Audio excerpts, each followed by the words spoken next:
I think I know what this is. You see, Stan, as you get older, things that you used to like start looking and sounding like shit. And things that seemed shitty as a child don't seem as shitty.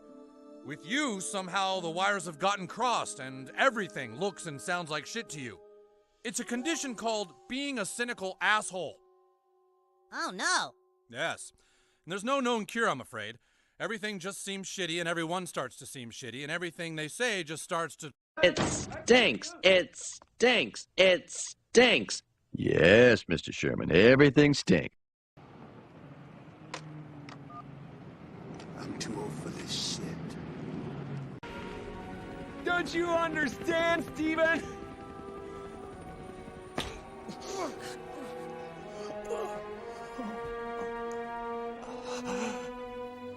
Somebody has to kill the babysitter. Desperate. Your turn. Desperate. Desperate. Desperate. Desperate. Desperate. All we are is dust in the wind, dude.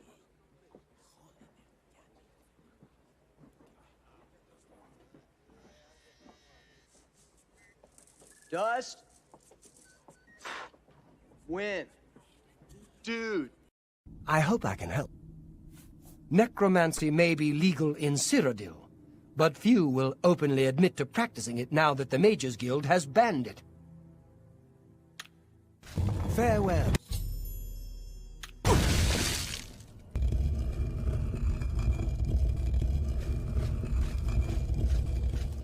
May you rest in peace. Bullshit, Mr. Handman.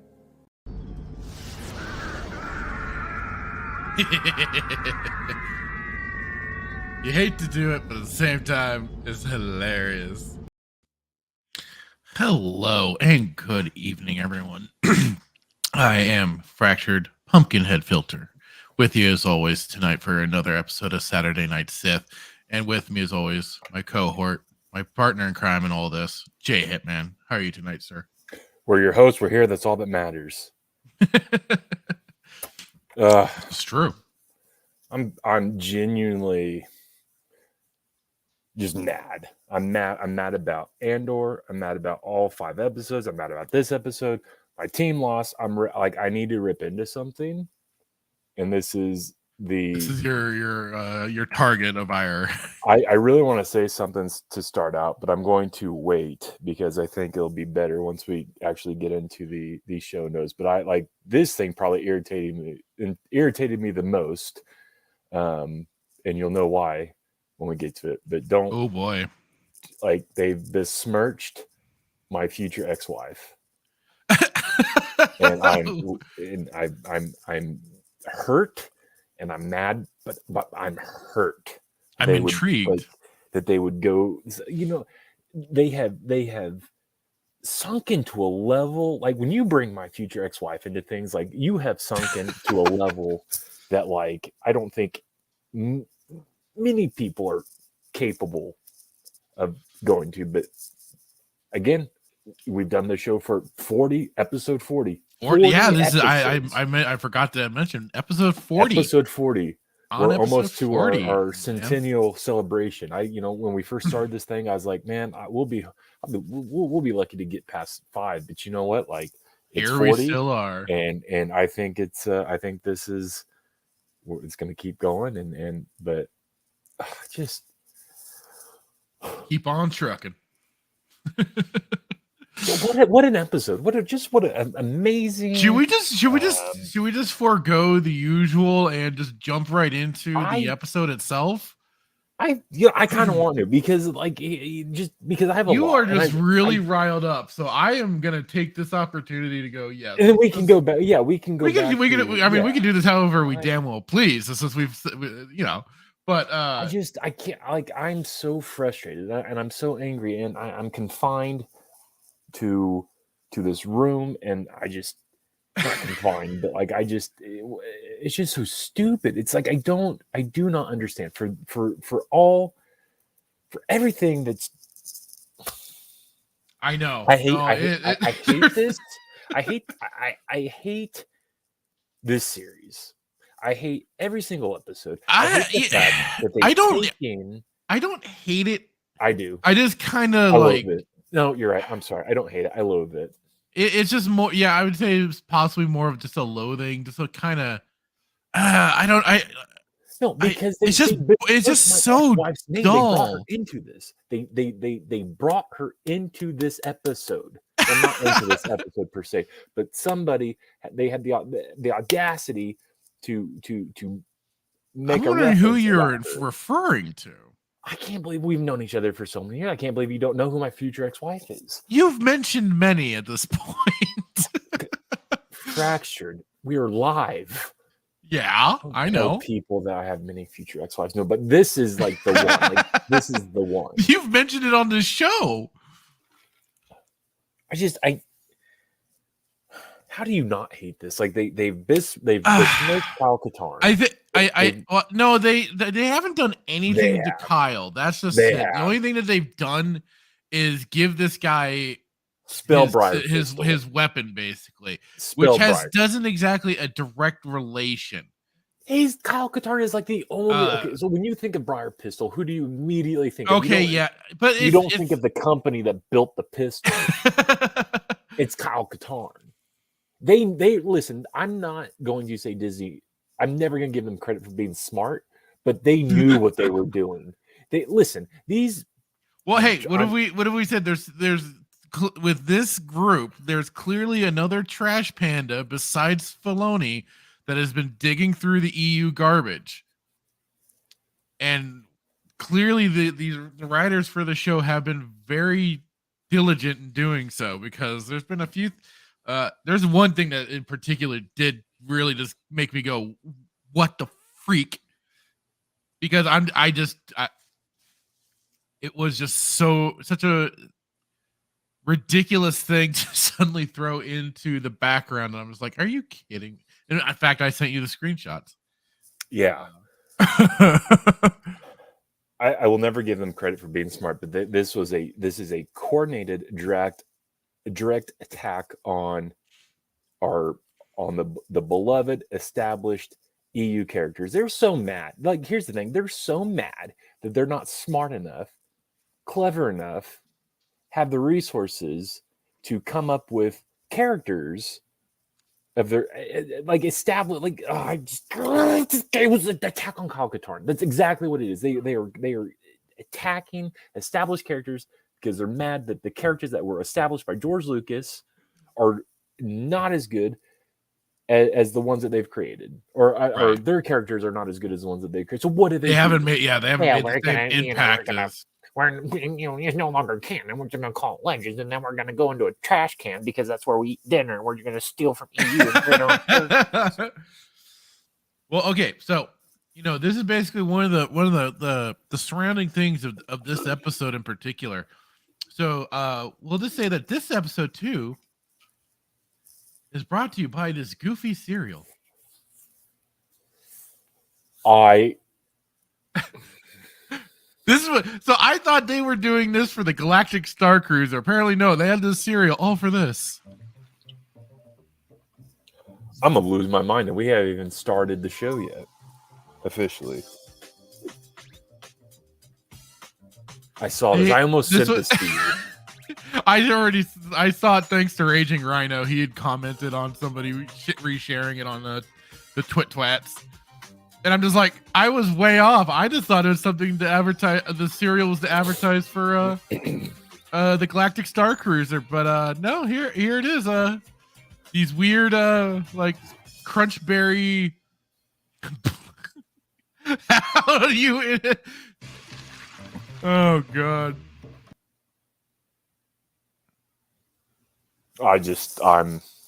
If I don't break something by the end of this show, it will be amazed. Well, okay, you want to lead us into this then? Yeah. Well, we'll jump in, but of course, I'm gonna let you start, and then we'll keep it like that because I do enjoy you going first. Okay. That'll give me time to get my blood pressure down right now. Yeah. So episode 5 of Andor, brought to you by Blue Milk and Blue Cereal. So I actually just kind of, I don't know why I just had let the recap run for a moment. I said, well, from the recap, Vel, you dumb bent. Yes, a rebel force would need mercenary forces because no, there aren't a bunch of high moral, which is basically, I think, some of the notes that I made last time. High moral people ready to join for free. They want something out of this. Even in the EU, the Bothans certainly wanted a piece of their own once the battlefield was settled.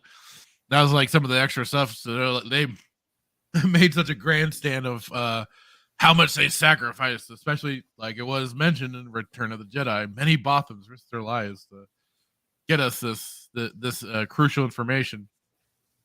So they certainly wanted theirs. Nobody does anything for free. And then getting back to our good boy Karn, was he fired from deputy security or on leave? What is the situation with him now? Well, okay, they didn't outright say he was discharged, just that the Imperials were taking a more active role. And that's the thing. He said, even Blevin said to him, "Don't worry, you're not being." What did he say? He said, "Don't worry, you're not being replaced." Yeah, which literally, it's like, what are you doing, guy? Like, you weren't fired. You just I'm so morally upset because I wasn't able to catch him, so I'm just going to quit my job and go sulk. Like, you weren't fired. Go sulk to Mama, who is a unless he just does an insane. Like, the Imperial came in, the imps came in, but like, dude, like, this is 14 freaking years after Revenge of the Sith. You should, like, the Empire has fully. This is just so stupid about this stupid episode. Like, this is 14 years.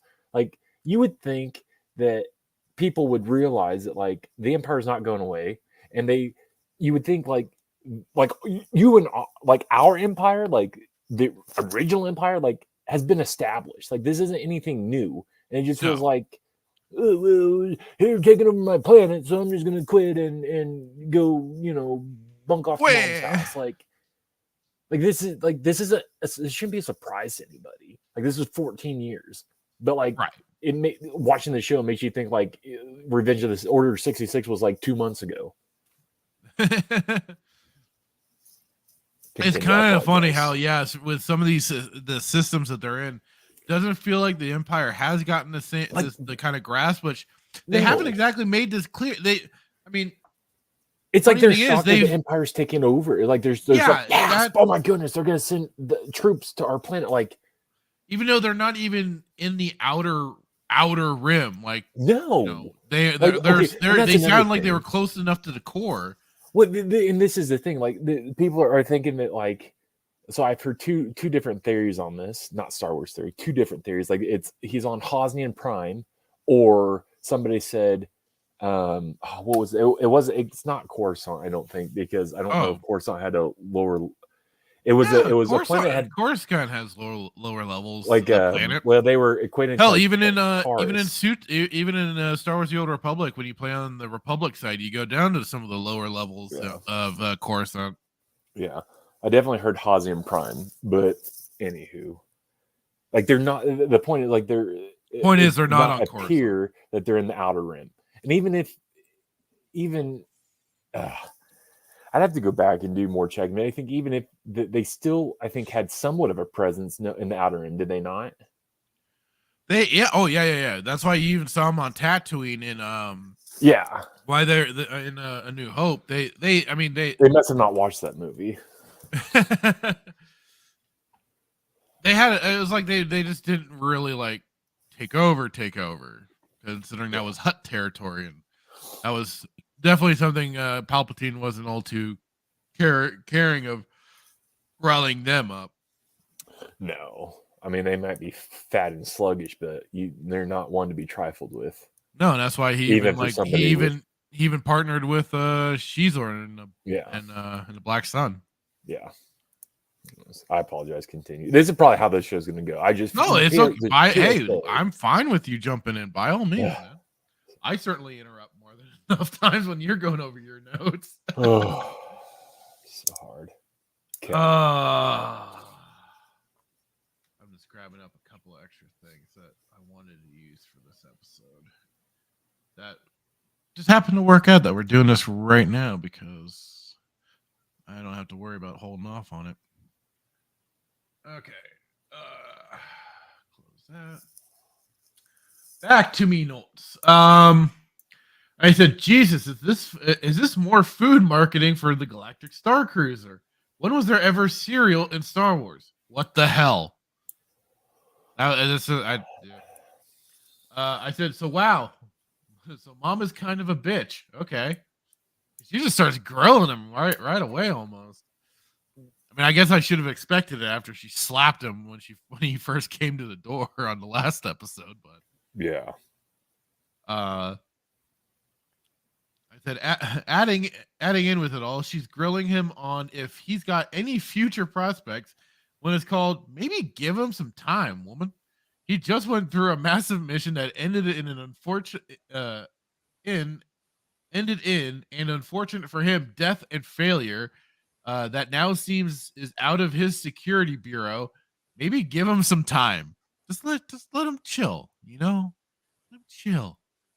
He's seen some shit now. You let a scruffy looking nerf herder get away from him. You know that's a sting you kind of have to adjust. I said so. So she's just gonna call in a family favor with a member of the family they haven't communicated with in some time, and he doesn't seem pleased.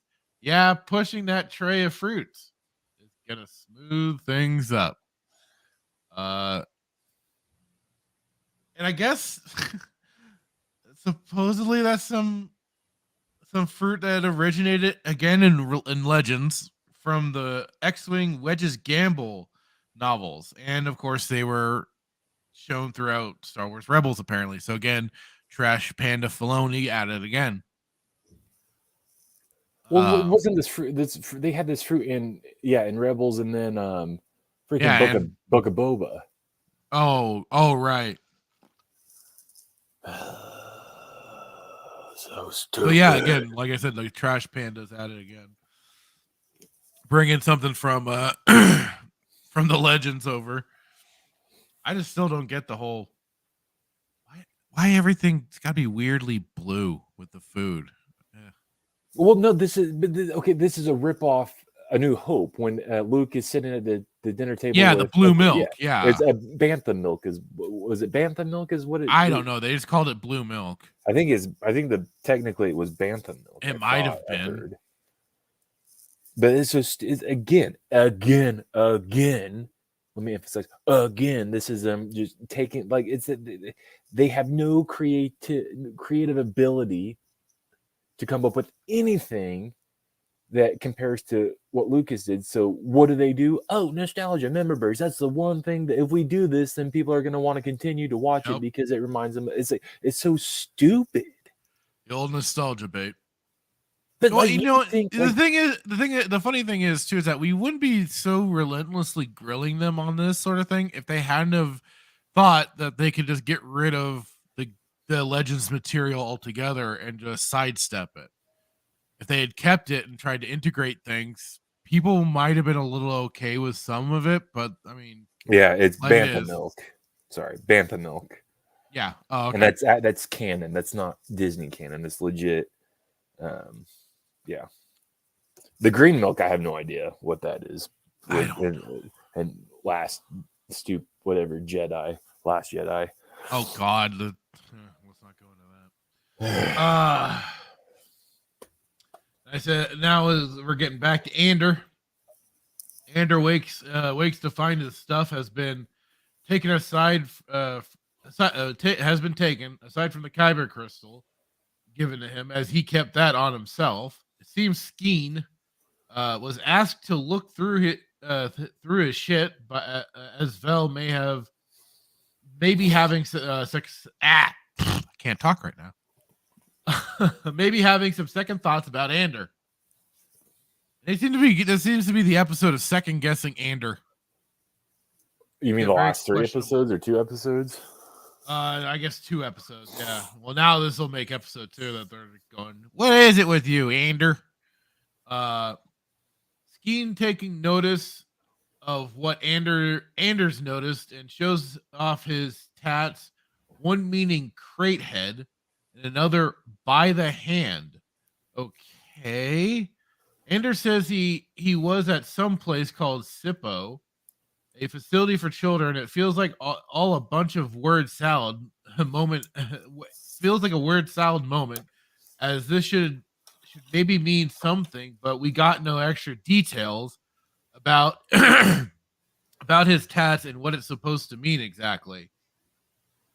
And my brain kicked for a moment, and even this article that popped up with the 5 or not 5, but just like the Easter eggs in this episode. Yeah. And they too brought up that Cassian, they say Cassian also identifies Skeen's forearm tattoo by the hand, he quotes. Not much else is said, leaving the meaning of this a mystery. So we got a little mystery box there.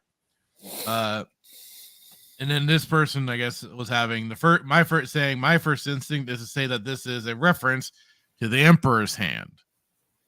We don't know much about them in canon, but in Legends, they were an Imperial operative group that reported directly to Palpatine and was well known. And the most well-known hand, Mara Jade Skywalker. Here's a quote from the character that summarizes their function.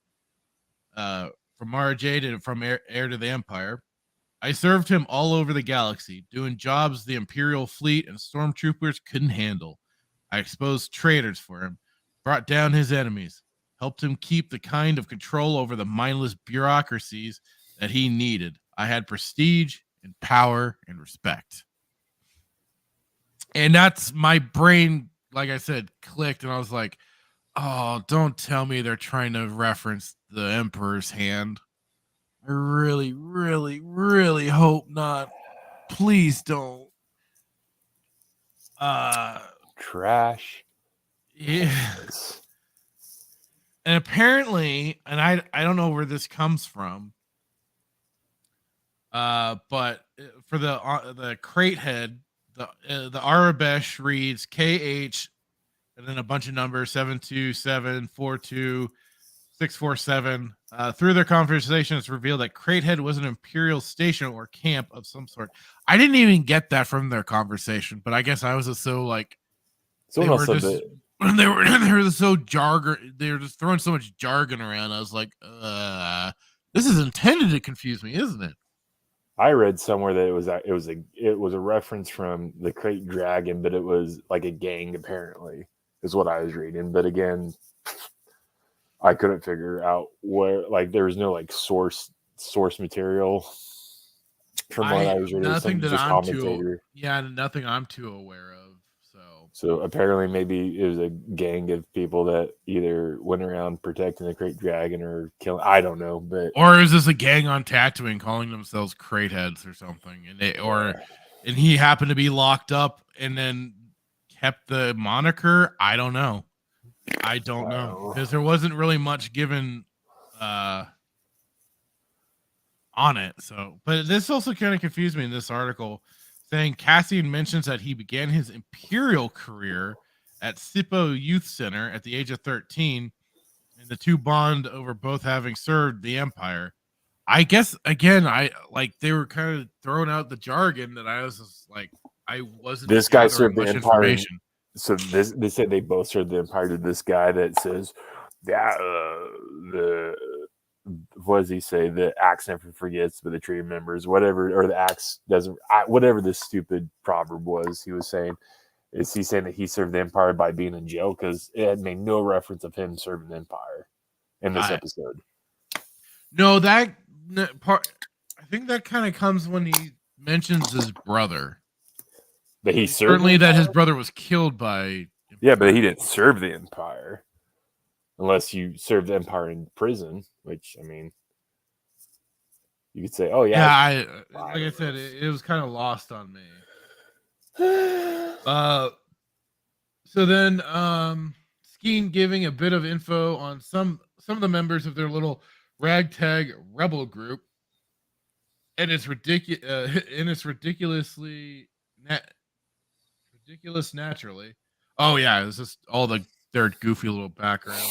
But Andor just makes it clear he's there to win and walk away, which we all know because prequel to a prequel. Back to Mothma Pelosi. This should be fun. I said, "Yay! A big all family squabble at the breakfast table." It's basically pointed out by the daughter what we got from the last episode, that Mothma is making some shit about herself. So mom and daughter are not getting along. That was grating and stereotypical sitcom tier drama.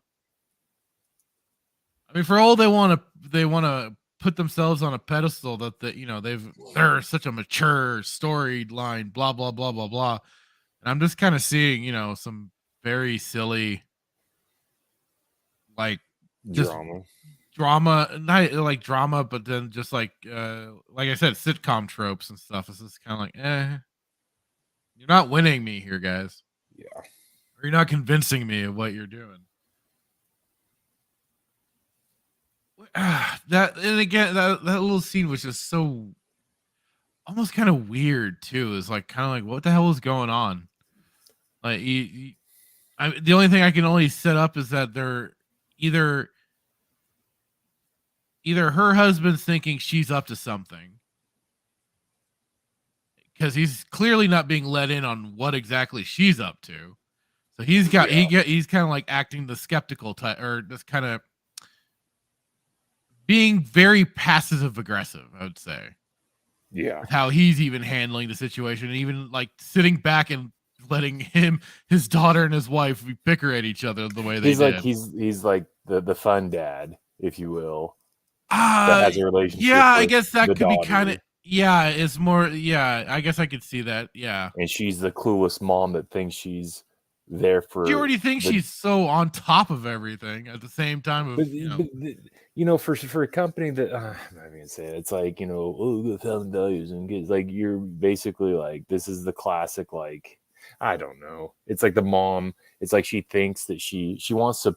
It's almost like she wants people to think that she has a relationship with her daughter, but she's actually using her daughter. Yeah, that was basically the impression that even the daughter gave. Yeah, was that that's why she's like, you don't have to go. Yeah, it's just she's like, I'm letting you off the hook. You don't have to make this appearance or whatever. You don't, because I know you're just doing it for show.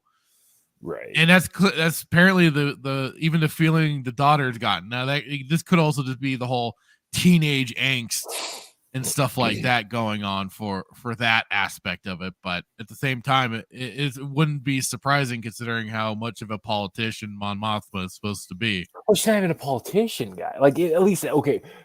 Or the very career-driven woman. In this episode, she's not.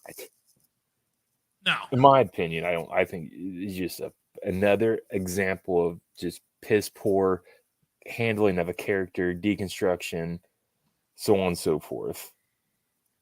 Yep.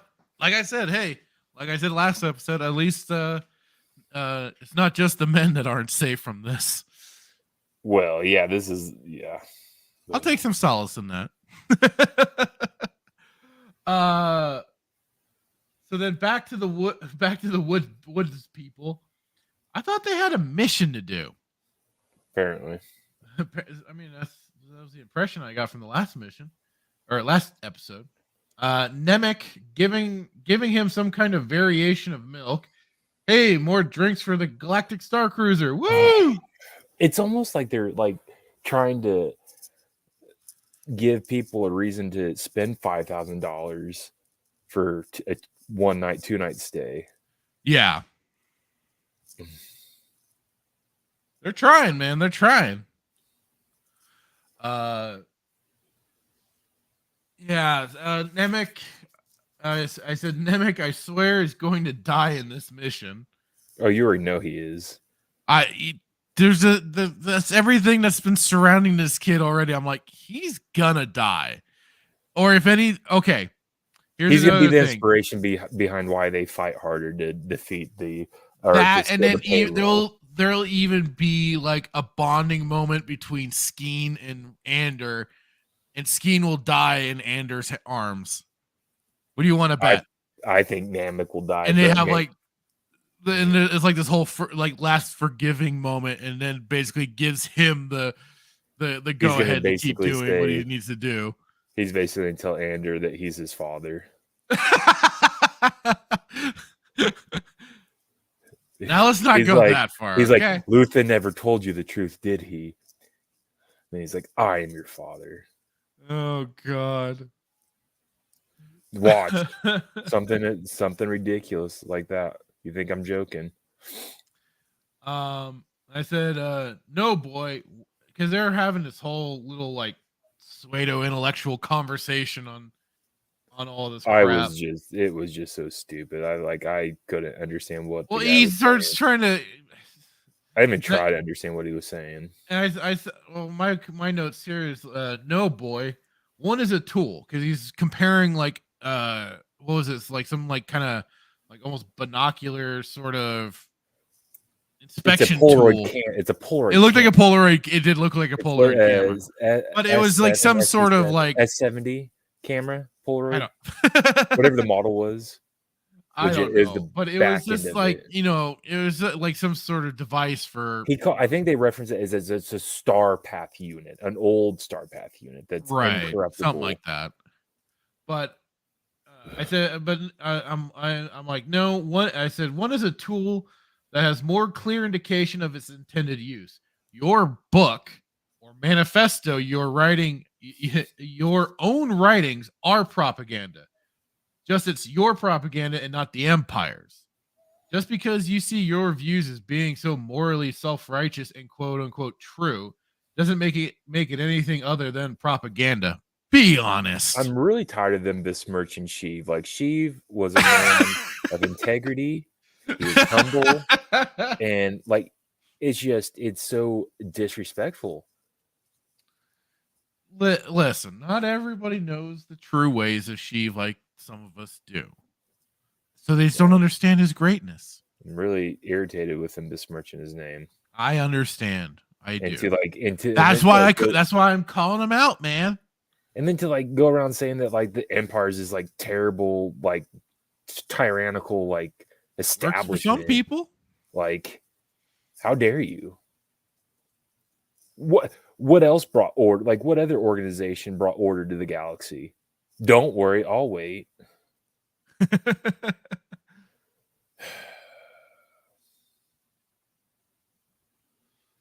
I said, thankfully that shit gets interrupted, which I think was very convenient for them. Which was very convenient because I don't think they wanted to try and explain their bullshit rationale any further than they already had.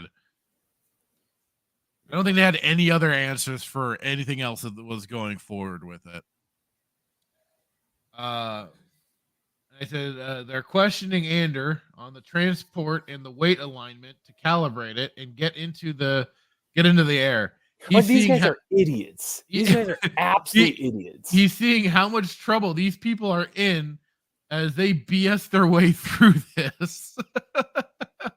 It's like, it's painful to watch. Like, if you were a director, it's like, I mean, even for this little rebel group, it's like watching like monkeys throw sticks at the big monolith stone, Bro, this is like, I just want to interject real quick, and I apologize, but like, this is again 14 years after Revenge of the Sith. Are you telling me that you're 14 years into this thing, and this is how disorganized you are?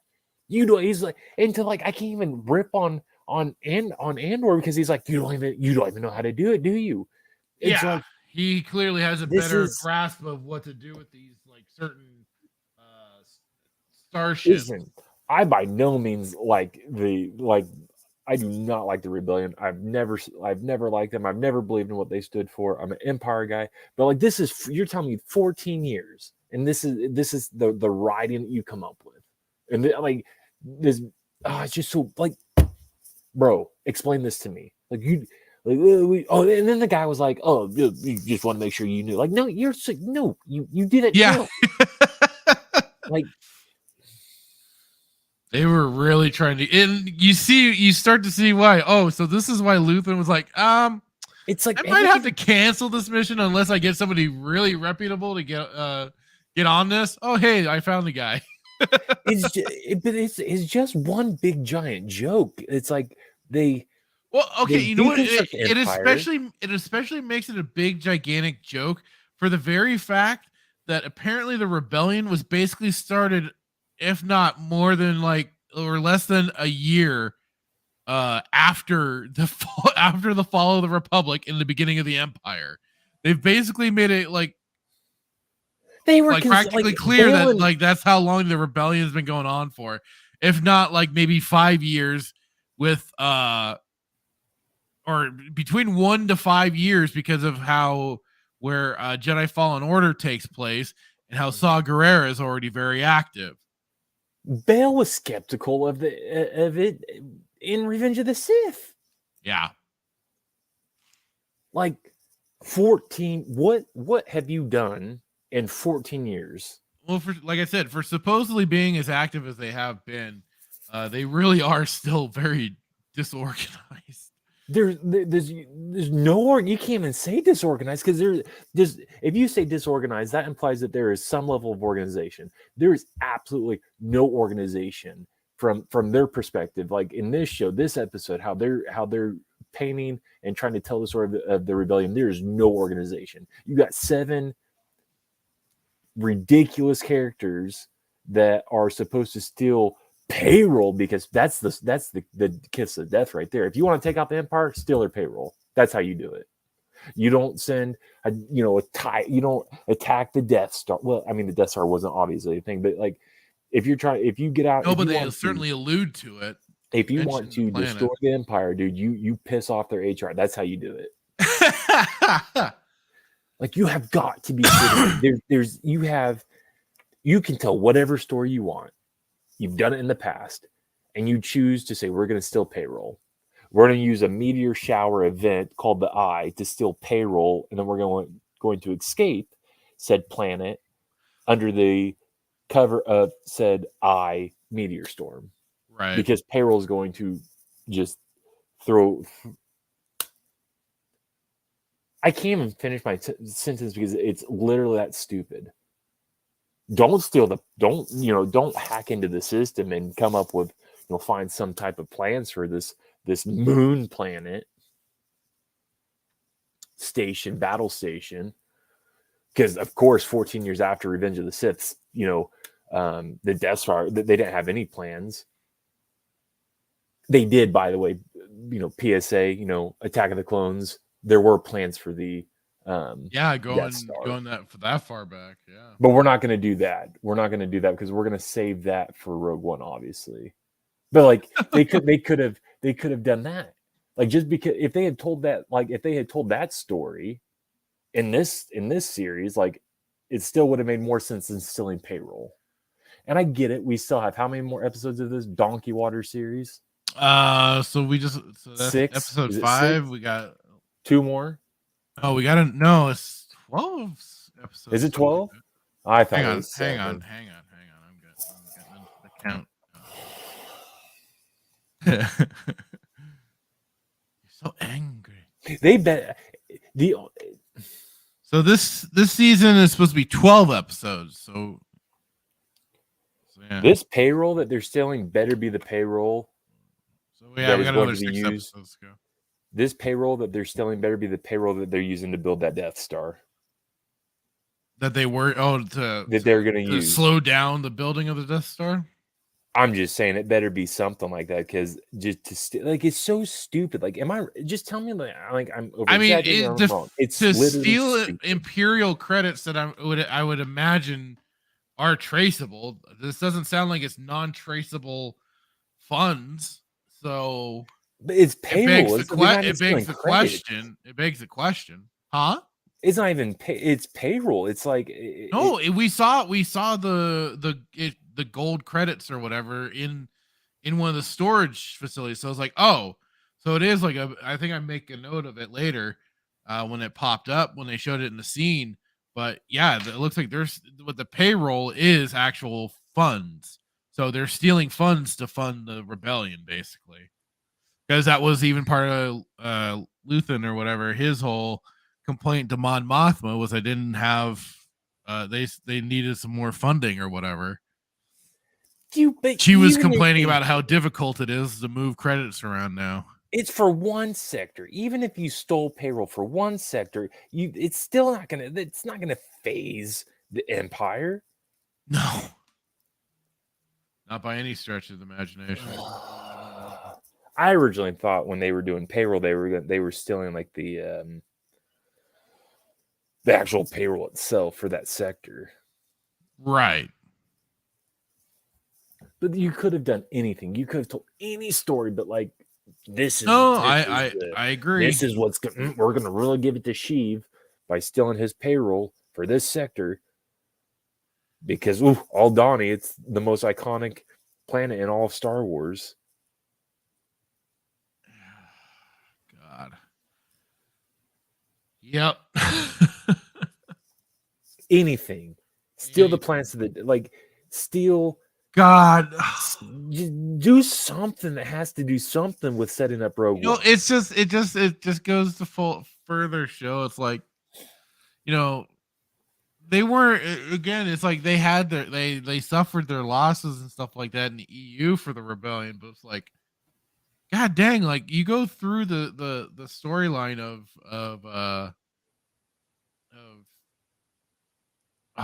Dark Forces, basically, of Kyle getting recruited and stuff like that. And even in that, they at least made the rebellion seem somewhat competent in what they were trying to achieve and get set up, and how they had, certain things routed for their use for ships and whatnot. What this rebellion reminds me of? This rebellion literally reminds me of a bunch of ostriches with their head in the sand. It's literally what it reminds me of. I was just gonna say a bunch of drunken hillbillies in the woods waiting to hunt deer or something, but you could say that too. That works too. Like literally, it's like no one's in charge and everybody has their head in the sand. No, I get it. I get what you're saying. Oh Jesus! A payroll for once. How big is a sector? That's a great question. How big is a sector? I don't know. You can't even equate that. How do you even equate that? Like we're Star Wars fans, right? True Star Wars fans. How do you equate that? What is a sector? One, what is a sector? And two, how much money does one sector have for 1 month? Yeah, they didn't quite make that clear on how much is really under the control of each of these sectors, considering Imperial Ellen DeGeneres has 2 sectors, and that one Blevin has 6.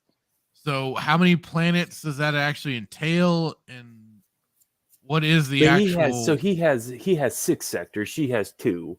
Right. So one sector would be what? It's like, but this is a perfect example of like we're going to tell a story and give no context to what we're telling about. We're going to leave it up to you. Oh yeah, that's definitely something for later. So no context for certain shit. We're sitting here thumbing our buttholes trying to figure out like, okay, does one sector of payroll, will that fund the whole rebellion? Well, let me tell you something. If these people are employed by the rebellion, actually getting something from the rebellion, they would probably take 2 credits an hour because they're not smart. Right. Like it's like ostriches. Head in the dirt. Like I can't disagree with you. Yeah, and Andor makes it clear he is piloting this bitch because they clearly cannot do this part of the mission. That we're certainly laying into their incompetence. Seems their makeshift little village can be used to estimate what they're going to be breaking into. Weird, but okay. Lieutenant Gorn is having his own hands full as he talks to other Imperial officers, or takes other Imperial officers out to the fire pit area to get them to clean up after some of the troopers were using this stuff around it for target practice. Hey, gotta stay ready, man. Theremin giving Andor the rundown on his Imperial disguise, and Andor gets tetchy as Theremin tries to straighten his posture to be ready for this. And Andor claims he's seen how they behave. He can do it.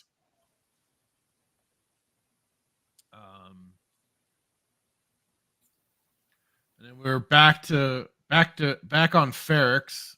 Old Blevin is overseeing the operations there for cleanup after the mess Andor left behind. Blevin is procuring, it seems, a whole apartment complex, and the Imperial is acting weird about it, but is given accommodation to get it up in order for Blevin's next visit as the new HQ to this planet.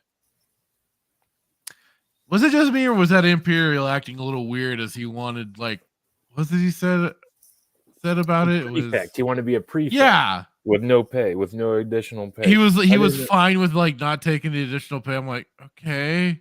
Bro, you're an Seems kind of weird. Thought I was watching Harry Potter for a moment. I just was like, why a prefect? I've never heard of this for the Imperials. I've never heard of that term in all of Star Wars. I've never heard of a prefect. No.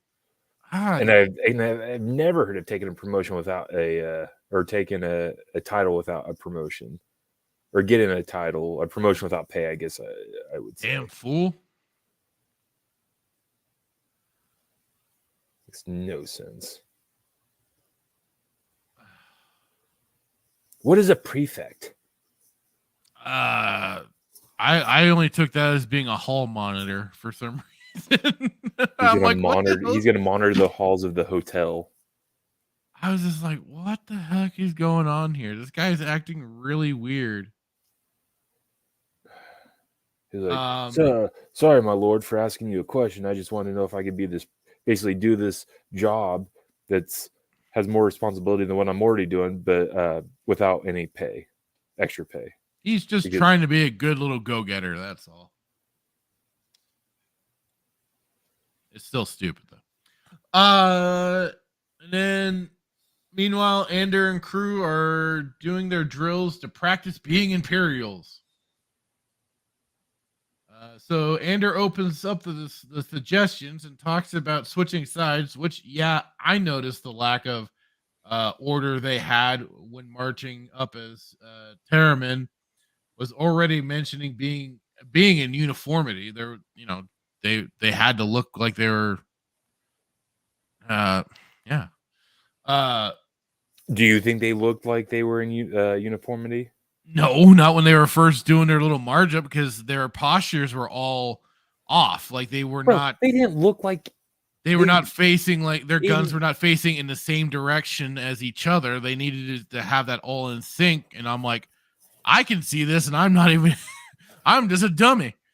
I was watching one guy talk that he's like, man, they did it. They were in sync perfectly, and they looked exactly like soldiers. I'm like, you're an idiot. And in that very moment, no, they freaking didn't. Even at the end, they didn't look like soldiers. No, look like North Korean marching. They clearly had needed some work done. Yeah, Andor seemed to match them all accordingly to how they fire a weapon. So that's how they changed their marching.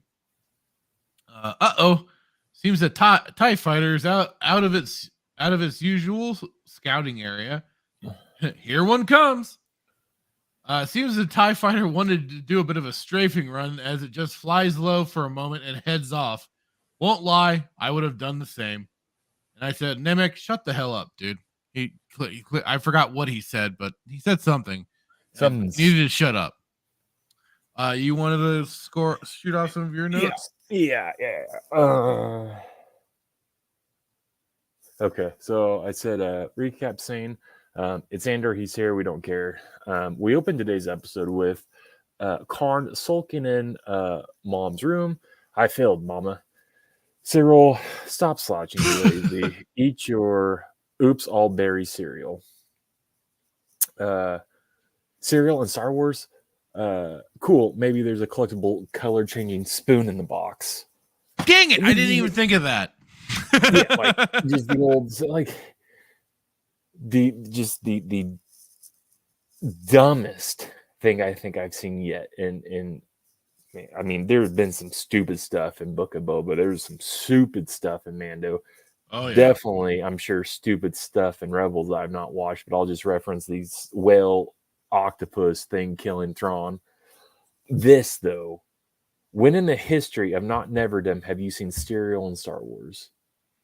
Like I said, that was part of my notes too. Is I'm just like, what the heck? Where did this come from? Filoni was at Petco looking at lizards, and then stopped at the grocery store, got Oops All Berry cereal, and then went to set. Maybe he was looking at cats. I don't know, but he was at Petco doing something.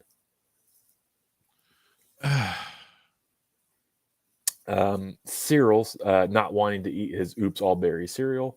What a lovely reunion between mother and son. Yeah. Andor awakens in some Tarzan hammock in shock. His back has been swiped. Swipe or no swiping. Homeboy calls out Andor's pistol being corporate issue. This scene.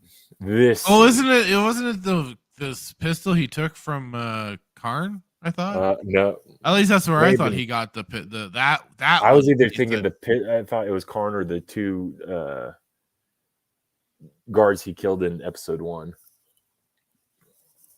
Huh. It may have been Karn's, one of the two. But I said Cratehead by the hand, Sippo. Okay, this is where I lost it. Well, I've already lost it, but this is the most disrespectful thing they could have done, because I was listening to this guy who 100% is a Disney shill. He's so far up the nostrils where if he sneezes, it's coming out Mickey's mouth. That's how far up this guy's up his rib. But he says, he referenced that the by the hand he believes is the Emperor's hand. And that's what I went over. And yes, yes. He said, and then he referenced Mara Jade, right? And then he says, we know that Mara Jade is no longer canon. And then he referenced the hand in, I think, Rebels or something like that. What? He besmirched my future ex-wife. Like, don't you dare tell me that my future ex-wife Mara Jade is no longer canon. Lost it. And don't you dare bring the Emperor's hand into this. You come up with anything else you want to come up with. You don't touch the hand. That's just it. Like, just having that little phrase, I think they knew would make a lot of us jump to conclusions of, but they must mean. Here's the thing. Things. What George created is iconic, and it's as old as time, right? You can hear something, you may not know exactly the ins and outs of it or what all it has to do with, but you hear something like that and you immediately know. So Emperor's hand, you think Mara Jade, right? Right. That whole, just anything. But so anything you hear it and immediately people know, like, it's Lucas, Lucas created Star Wars.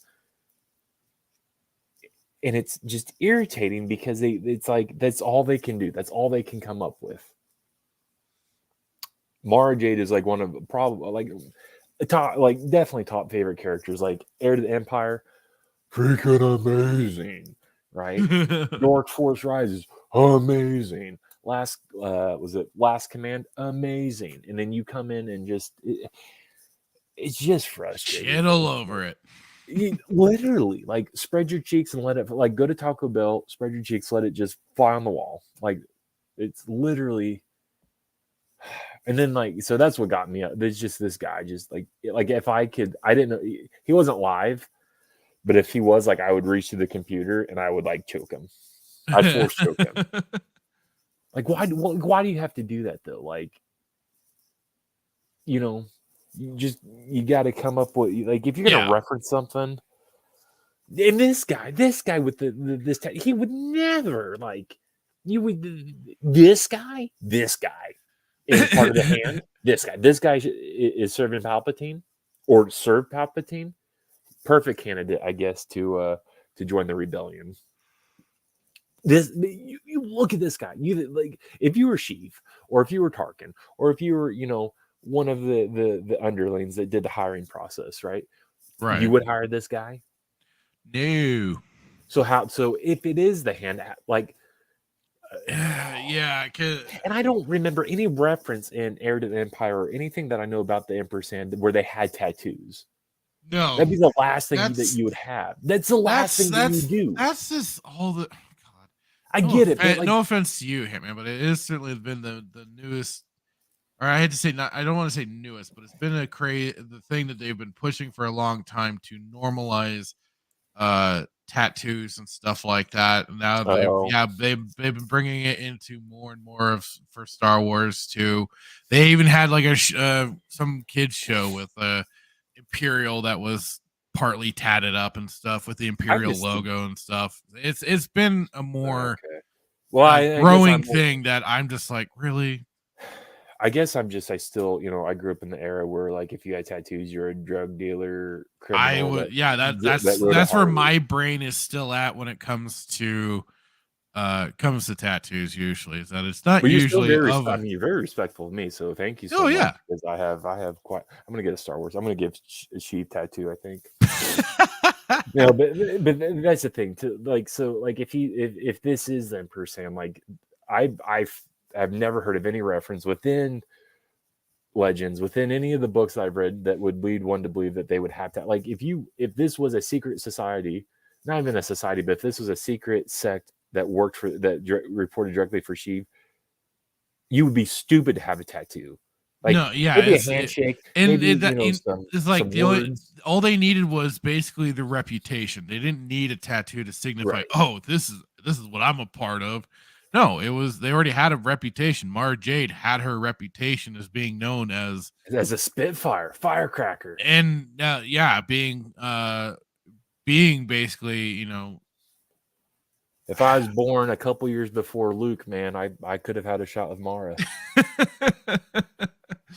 Would now it's just irritating. It's irritating because, again, this is like, there's no confirmation. There's no hard evidence that states that this is what they did, that they're referencing the hand, but it can definitely, I believe, be implied.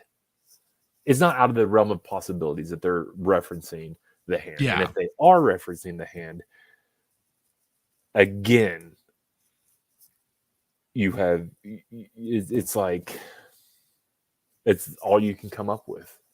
Basically. I don't know if it's a generational thing. I don't know if it's a Disney thing, but it's like, how is it that, like, and I'm trying to say this from a non-biased perspective, how is it that George has been able to create all this stuff? And that it solely wasn't just on George. Like, George created it, but he had many people work under him, i.e. Kathleen Kennedy, i.e. Filoni, right?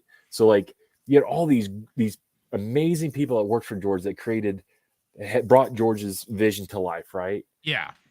And it's like, now, after he left, it's like nobody can come up with anything good. And I almost wonder, this is like, for some of these people, this is their, like, the reason why they use first job out of Berkeley or Biola. Well, the reason why they use so much EU content is that they never got the opportunity to write for George or for the original EU lore. So this is their way of still trying to get their foot in that side of the door and going, see, we're continuing it on, man. When it's just shallow Easter eggs at this point. I mean, do you kind of see? I mean, could you? It's just me that kind of could see it that way, where they're just trying to. For sure, but I don't know. Here's a novel idea. Why not? Unless Disney has some type of, unless Disney Lucasfilm. I'm not going to say Lucasfilm. There's only one Lucasfilm, but unless Disney Lucasfilm has some type of contractual agreement between the writers that nobody can consult George. Like, once George sold, there's to be zero NDA, like NDA, like some type of thing, because it would make perfect sense to, I don't know, maybe consult the guy that created it, right? So that leads me to, like, Disney they have some type of contract to when you get hired by them to where you will not text George, you will not reach out to George, you will not invite George. You stay Skype. absolutely away from this man. Basically, you can take what you can siphon in the trash, if you will, because that's what you call Legends. You can go to the trash can and pick what you want, but you cannot, you will not reach out to George. So if that's the case, then they're literally trying to, then it's based off their interpretation. Let's say they're trying to interpret what the hand really was, the Emperor's hand really was. And then they come up with something that's completely to the contrary because their interpretation skills are not there, or they don't understand the true, or they don't understand what something truly was. Like, I don't know. I'm just trying to make sense of this in my head. Like, why not go to the guy that created it? Like, you're so hell-bent on doing your own thing because you have something to prove to people that, like, you can actually contend with George himself. And it's like you try so hard. It's like oh, what is it? Lincoln Park. You tried so hard and got so far. And it doesn't even. Damn matter. it! That popped into my brain too when you said it. I mean, literally, like, that is the theme song to Disney, Lucasfilm.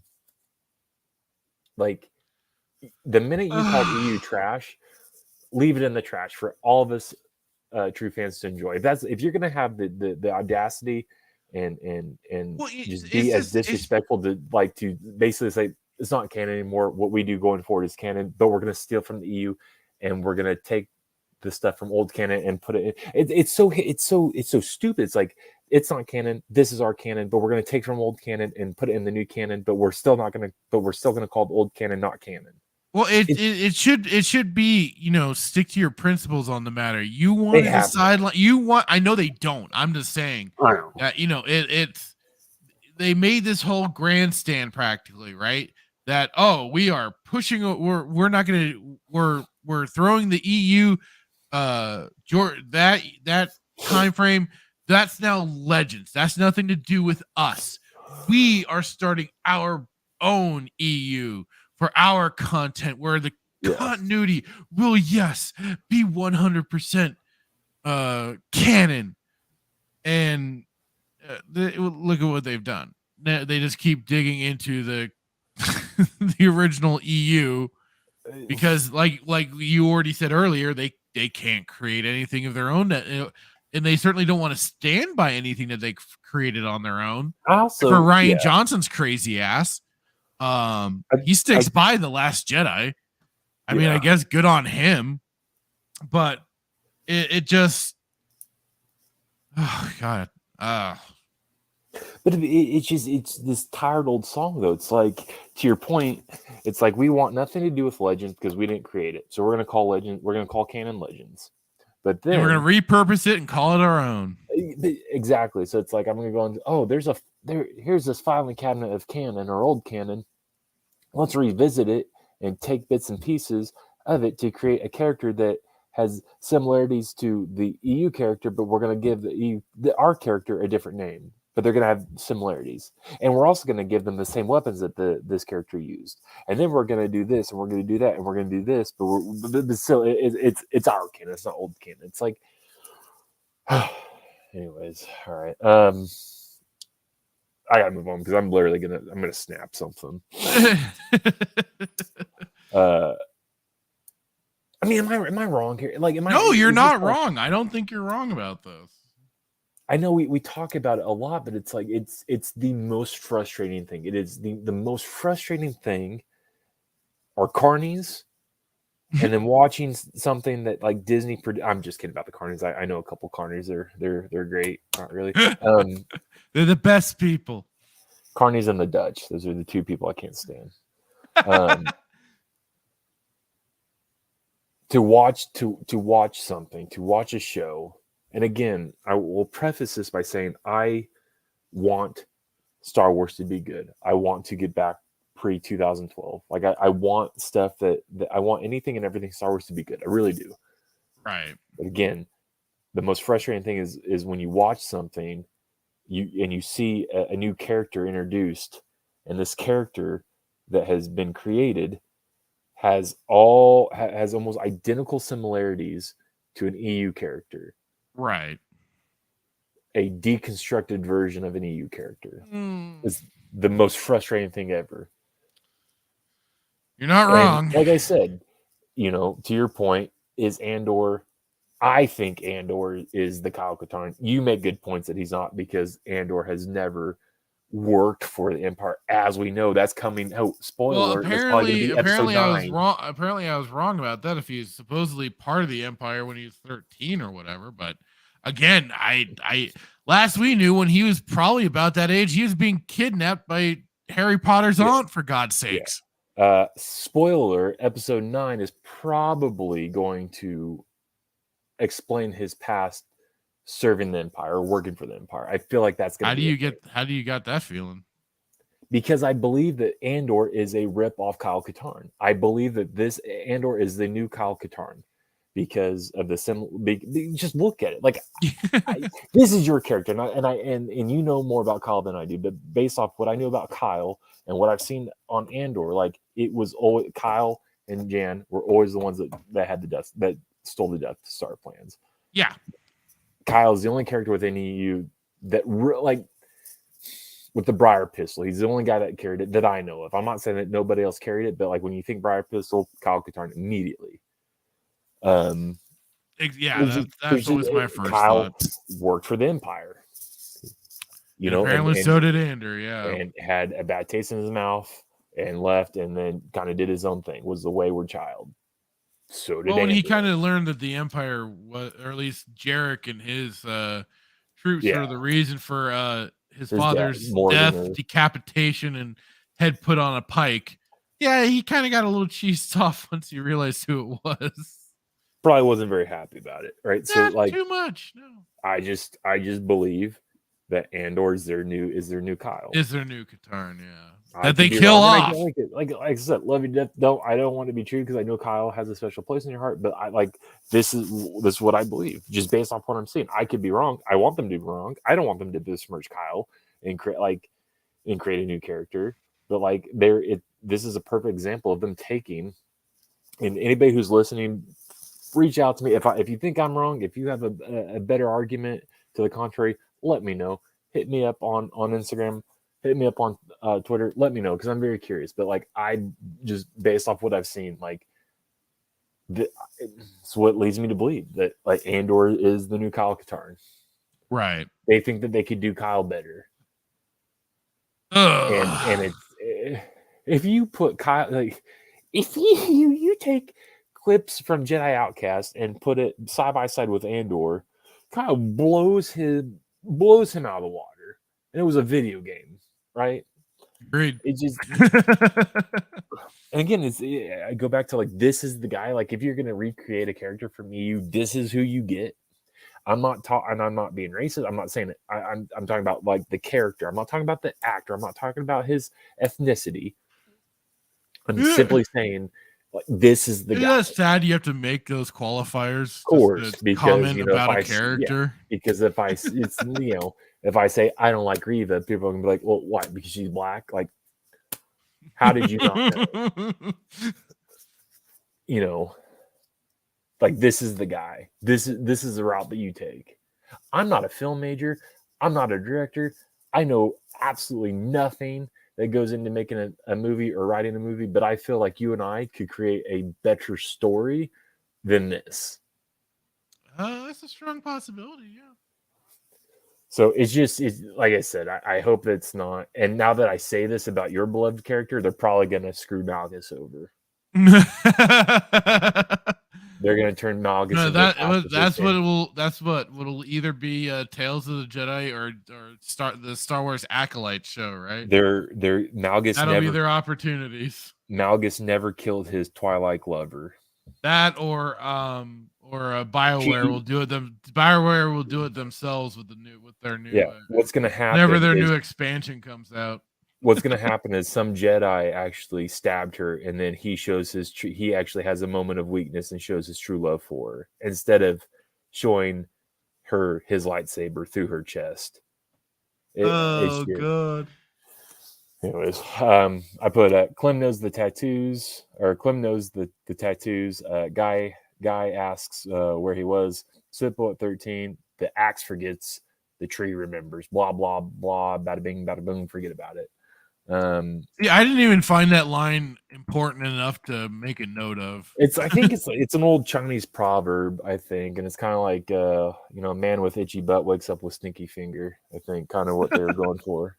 No, I think at the time I was watching, I was like, this is dumb, makes no sense, but apparently it makes more sense, at the end of the episode. But I said Clem more of a lone wolf. Guy Money gives a brief description of the seven.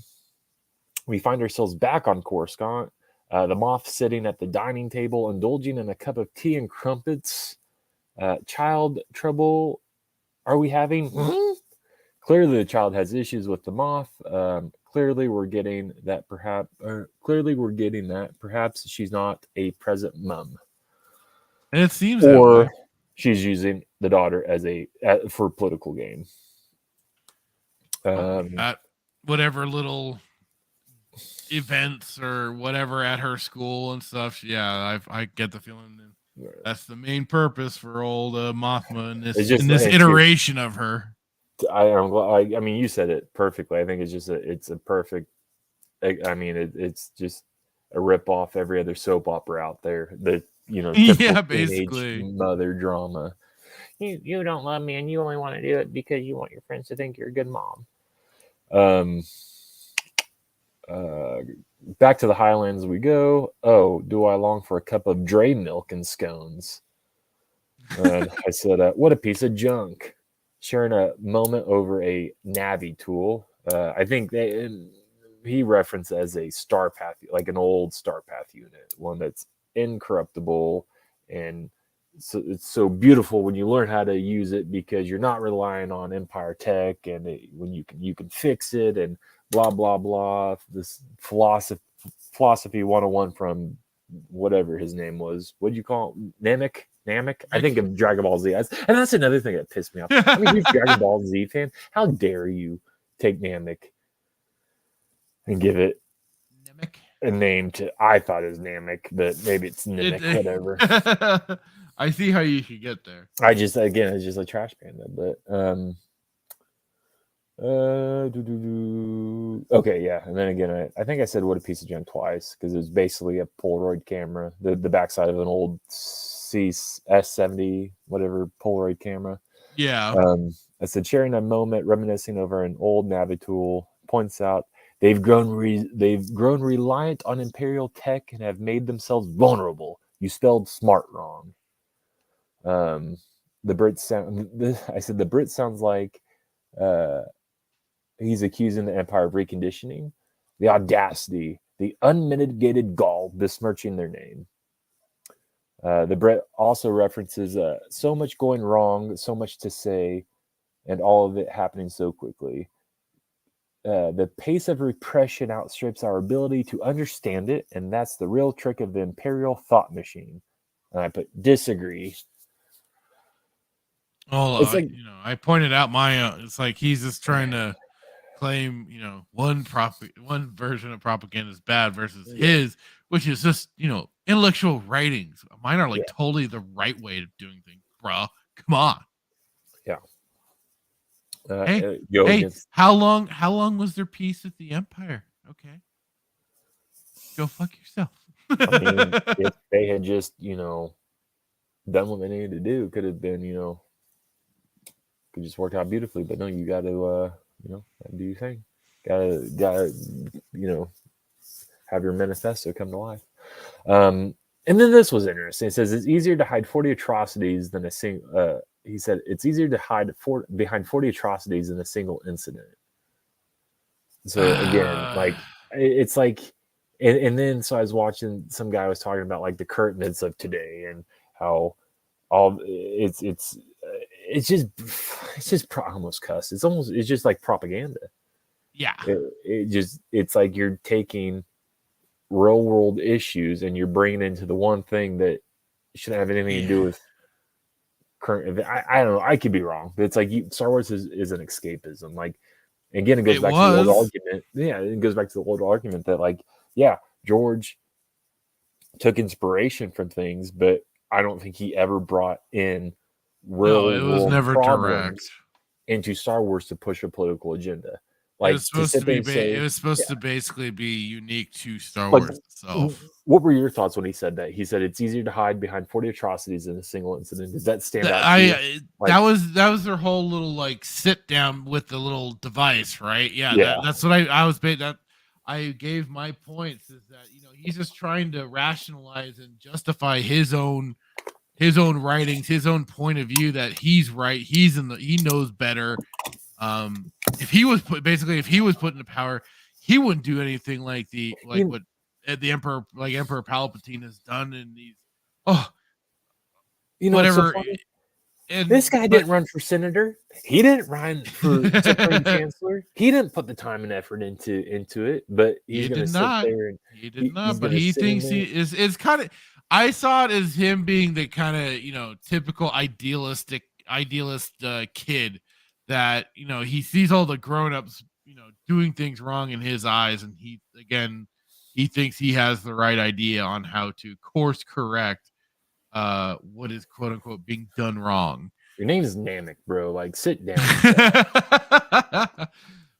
I believe it was even discovered that for part of this whole galactic empire, the reason parts of reasons for it was also to possibly stave off the Yuuzhan Vong. I mean, yeah, to get them ready for that conflict, because it was on the horizon, or it was coming for them, but it took a while. But I said I've lost what this bird is saying. Clem's loyalty is brought into question again. Clem and Val discussing a track launch states that there's an adjusted thrust ratio to make it up the ramp. It's on an overhead rail. Asks how Clem would know or calibrate the weight. Are you serious? Again, you're supposed to be the one in. Well, you're alluded.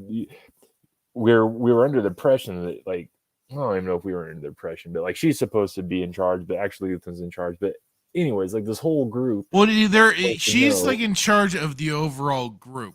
But then when it comes to this like Plan Tamarin or whatever his name is, he's in charge of their whole thing.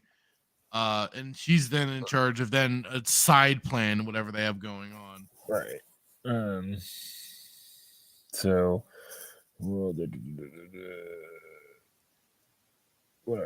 okay, I said Clem asks if this is a test. Clearly not. Clem states the obvious.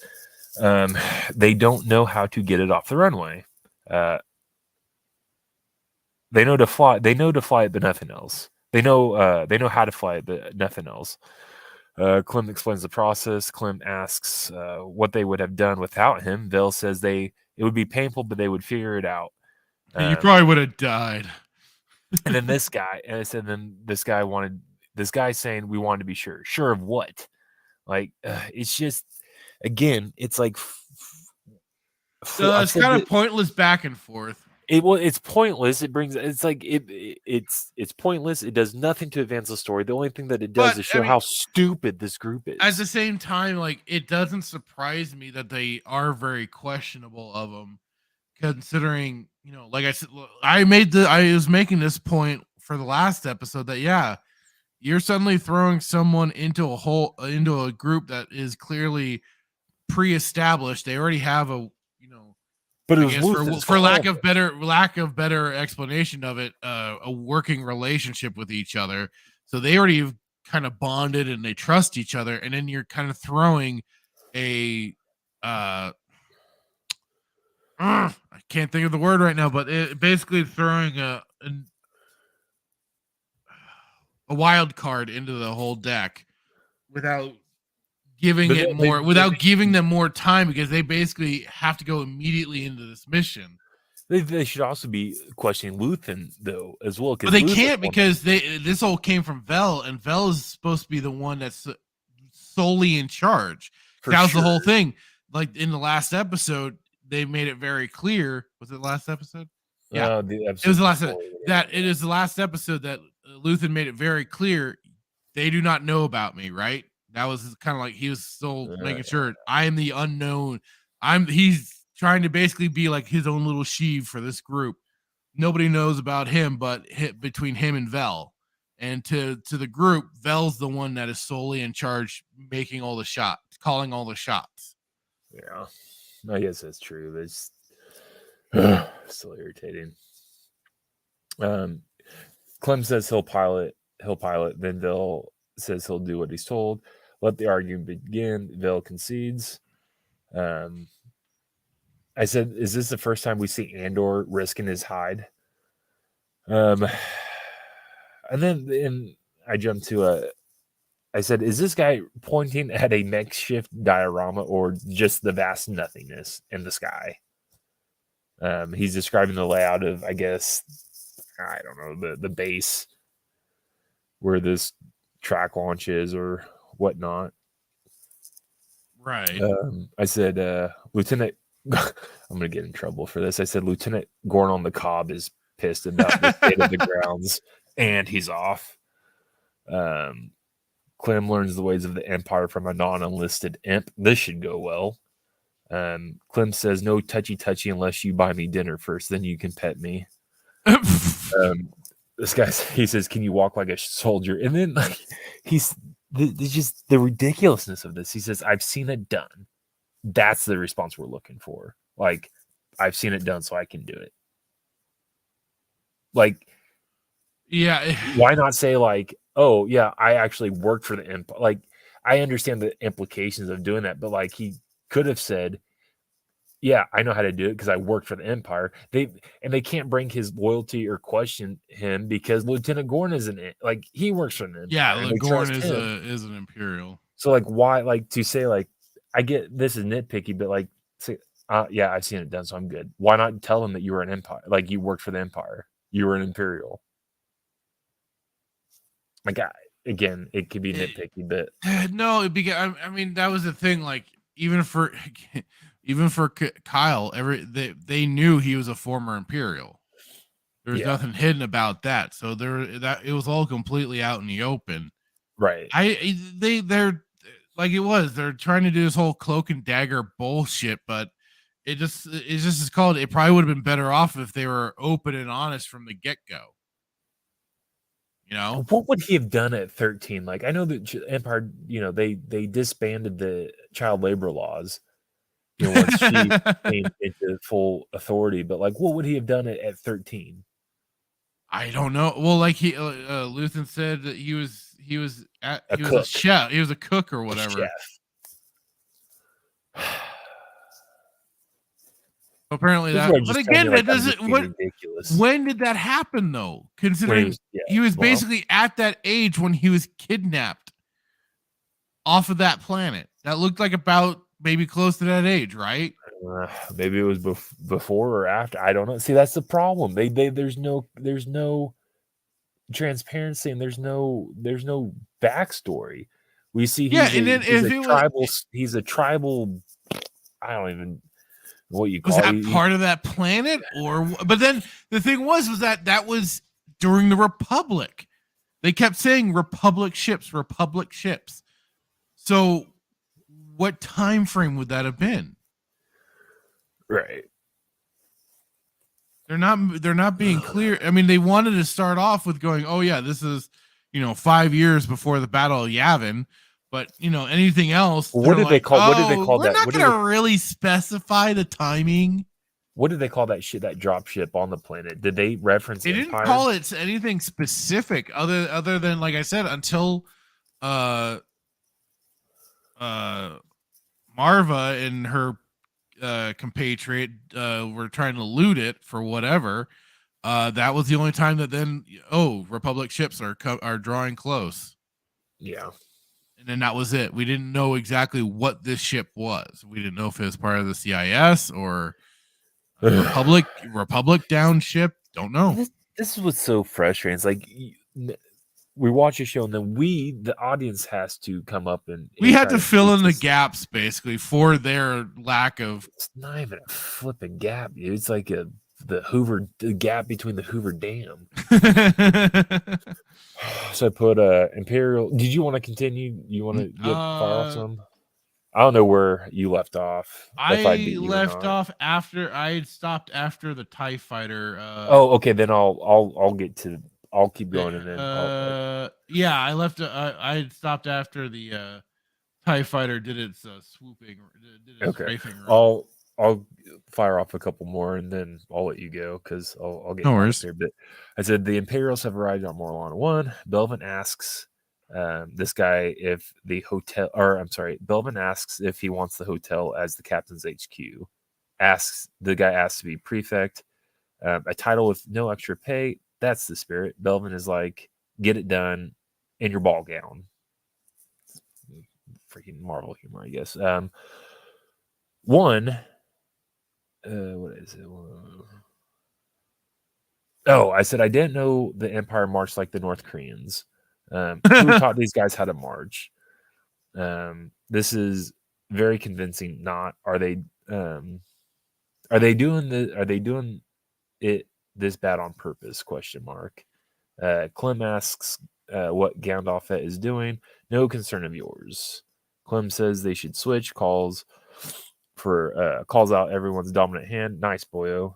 Yes, cover the guns because the TIE fighter pilot can't see. Or what? It's a typo. I said yes, cover the guns because the TIE fighter pilot can see blasters from that distance. Hopefully, he'll come back and wipe them out. I mean, fly by. Why didn't he take them out? I don't know if he was supposed to have actually seen them or not. So, I mean, Kylo Ren saw Rey running right in front of his TIE fighter when he was doing a flyby. So, was the Geneva Convention still enacted during Palpatine's era? He flew by and they hid the guns, which is absolutely stupid because from that distance, I think it'd be really hard to see blasters on the ground. Yeah, regardless, yeah. Not to say that, and I don't know if TIE fighters have any type of thermal imaging or whatnot, but so he does a flyby and then he swoops back around. So that's a really big coincidence to do a flyby, in the distance, and then come back around in front of these guys and not shoot them. And again, you can't sit there and say, not you, but I'm saying you can't sit there and say that the pilot didn't see him. Kylo Ren saw Rey, and Rey was literally the same distance away from Kylo as these people were from the TIE fighter pilot. So but again, I would say that it would make sense that the TIE fighter pilot didn't see these guys because you have painted the Empire as this big and why would anybody be running in front of a TIE fighter? So we're just going to run in front of a TIE fighter. You have painted the Empire as this big stupid Uncle Buck. No offense to the actor, you know what I mean? Yeah. Nobody's that stupid enough to run in front of a TIE fighter pilot, so we're just going to run in front of a TIE fighter pilot because they're too stupid to see us because they would never be there in the first place. That's they don't have targeting computers and stuff like that. Tell me I'm wrong. No, you're not. Explain to me why this TIE fighter. Like I said, targeting computers, they'd be able to lock on to something that they wanted to shoot down. Just explain to me why he didn't shoot. Why do you not think he didn't shoot? I would have blasted them. Because he probably saw them as just being part of the local populace, and then there was no reason for them to be killing him. They spent 10 years driving these people Well, that was through that wasn't necessarily through them just deciding to haphazardly shoot at them and kill them. That was through organized, they were strategically trying to move them out of place, right? So I'm just saying, I don't think that the Empire would feel bad or get in trouble for probably not. Couple locals that are. And it also would it probably also depend on that pilot too, right? But here's the other thing: the pilot didn't feel like shooting? Are they in an area of the Highlands where people are supposed to be? Didn't they all get driven down south? Again, it's hard to make that argument because you don't know where they're at, but there's no other people in that area. It's literally 7 people. Doesn't that seem a bit sus? You have 7 people and no village. You have remnants of some. It's not even a village, man. It's literally. Yeah, it probably would be a little weird. I'm just saying. I'm just saying it's a wee bit sus. So if I was the pilot, I would be dropping proton torpedoes and blasting those people just for fun. I mean, Luke used to hit womp rats in his T7. Yeah. This is and true. I would think that the Empire was a little bit more aggressive than Rebellion. So again, it just doesn't make any sense. Like, this is why I can't sleep at night. This is what keeps me up at night. Like, why? Like, literally, why did the guy not shoot them? I just don't think he had either. He didn't really catch him on his scanners, or he just didn't care. Let me ask you this: if you were the TIE fighter pilot, would you have? I said I would have spooked them too. I said that it seems the TIE fighter wanted to do a bit of a strafing run as it just flies low for a moment and then heads off. I said, won't lie, I would have done the same thing. But that probably would have been all I would have done, just to fuck with people a little bit. Otherwise I wouldn't have seen a purpose. I would have blasted every one of them. I'm sure, energy costs something, right? You can't just go willy-nilly firing as you see fit. So stupid. Lieutenant Gorn on the Cobb talking or making his round. Oh my God, Gorn on the Cobb making his rounds, conversing with the corporal. Cassian using Hooked on Phonics Aldani edition. It's helping. Did this guy just say he looks like a soldier? ? He looks like a scoundrel, not an Imperial. As the literally. I'm not trying to be disrespectful. That literally looks like North Korean military garb, like their green garb. Oh yeah. Well, Cassian was wearing, like, the dude's not shaven. His hair's a mess. They definitely need to do some cleanup. That's it. Just lose it. Currently back at IBS, but I'll let you go because I think maybe okay. About it. So, yeah. So Gorn and a corporal having a little chit chat. Corporal mocking the local Donnies because, of course, can't just have a nice conversation. It always happens to turn nasty. Yeesh. Wait. Yeah.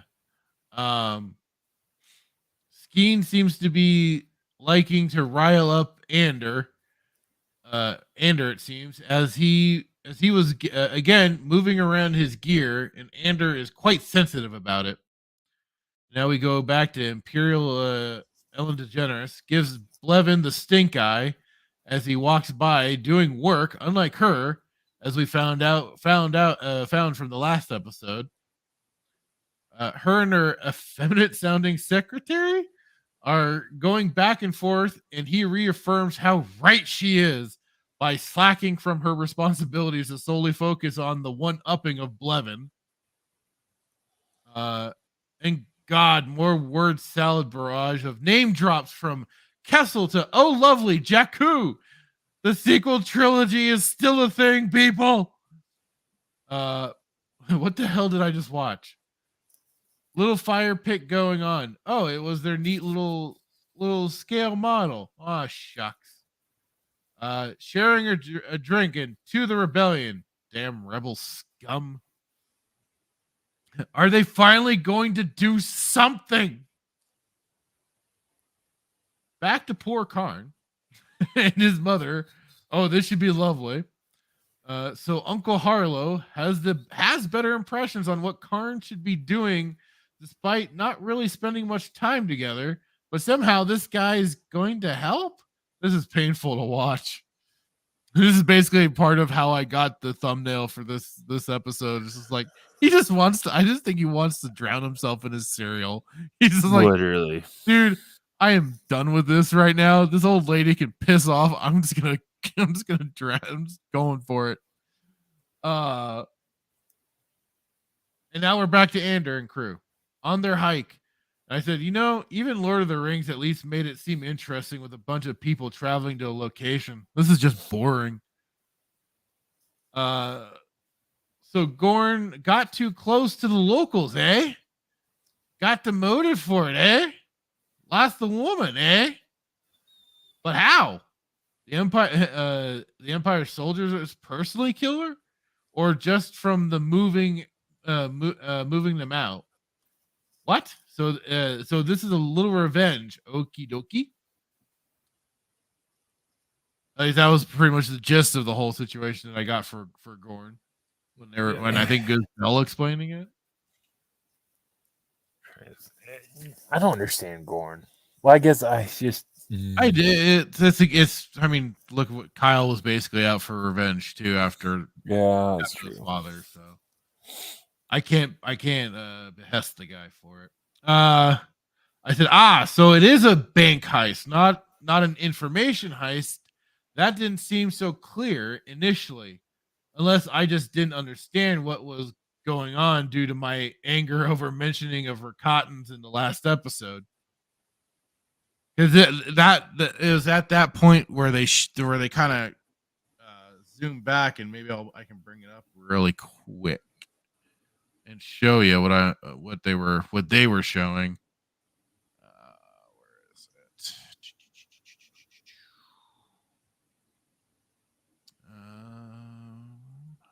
I should have had this ready. I just didn't expect to jump into it so quick. Not quick, but I should have had it ready. Okay. So let's take a quick moment. Yay, fast forwarding.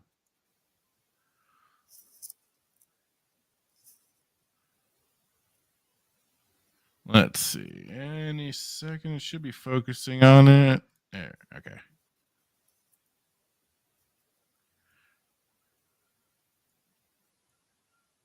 See, this is the payroll that they've been talking about. So I was wondering what this was. Yeah, that's my guess. I'm not gonna say guess, but that's. I hope it was bombs and they were gonna explode. Nope, that's why then they were also talking about the weight. So that's why they needed to know the weight for what they were going to be transporting, which is all these Imperial credits. So yeah. That's why. It's a bank heist. I said so. Skeen was seemingly onto Andor this whole time and loots out his Sky Kyber crystal. 30K. Hey man, we were told 50K, no less. Get to know your loot.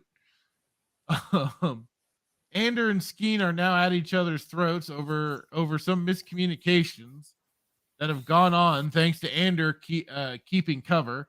But seriously, you expect to get help from some regular people? Come on, Skeen, get your shit together. I said, the calf hound is out of the bag now. Andor just spilled the beans on why he's even there, and it's for the money. Oh no, poor Nemec. For now, it seems they're moving forward, as it's called out by Andor how afraid they all are to be doing this, but he doesn't want to be used as an excuse for anyone, quote unquote, losing their nerve to see this mission through. And I said, "Yay! More domestic squabbling in our Star Wars content! Yay!" Like they're mad because he's not doing it for free.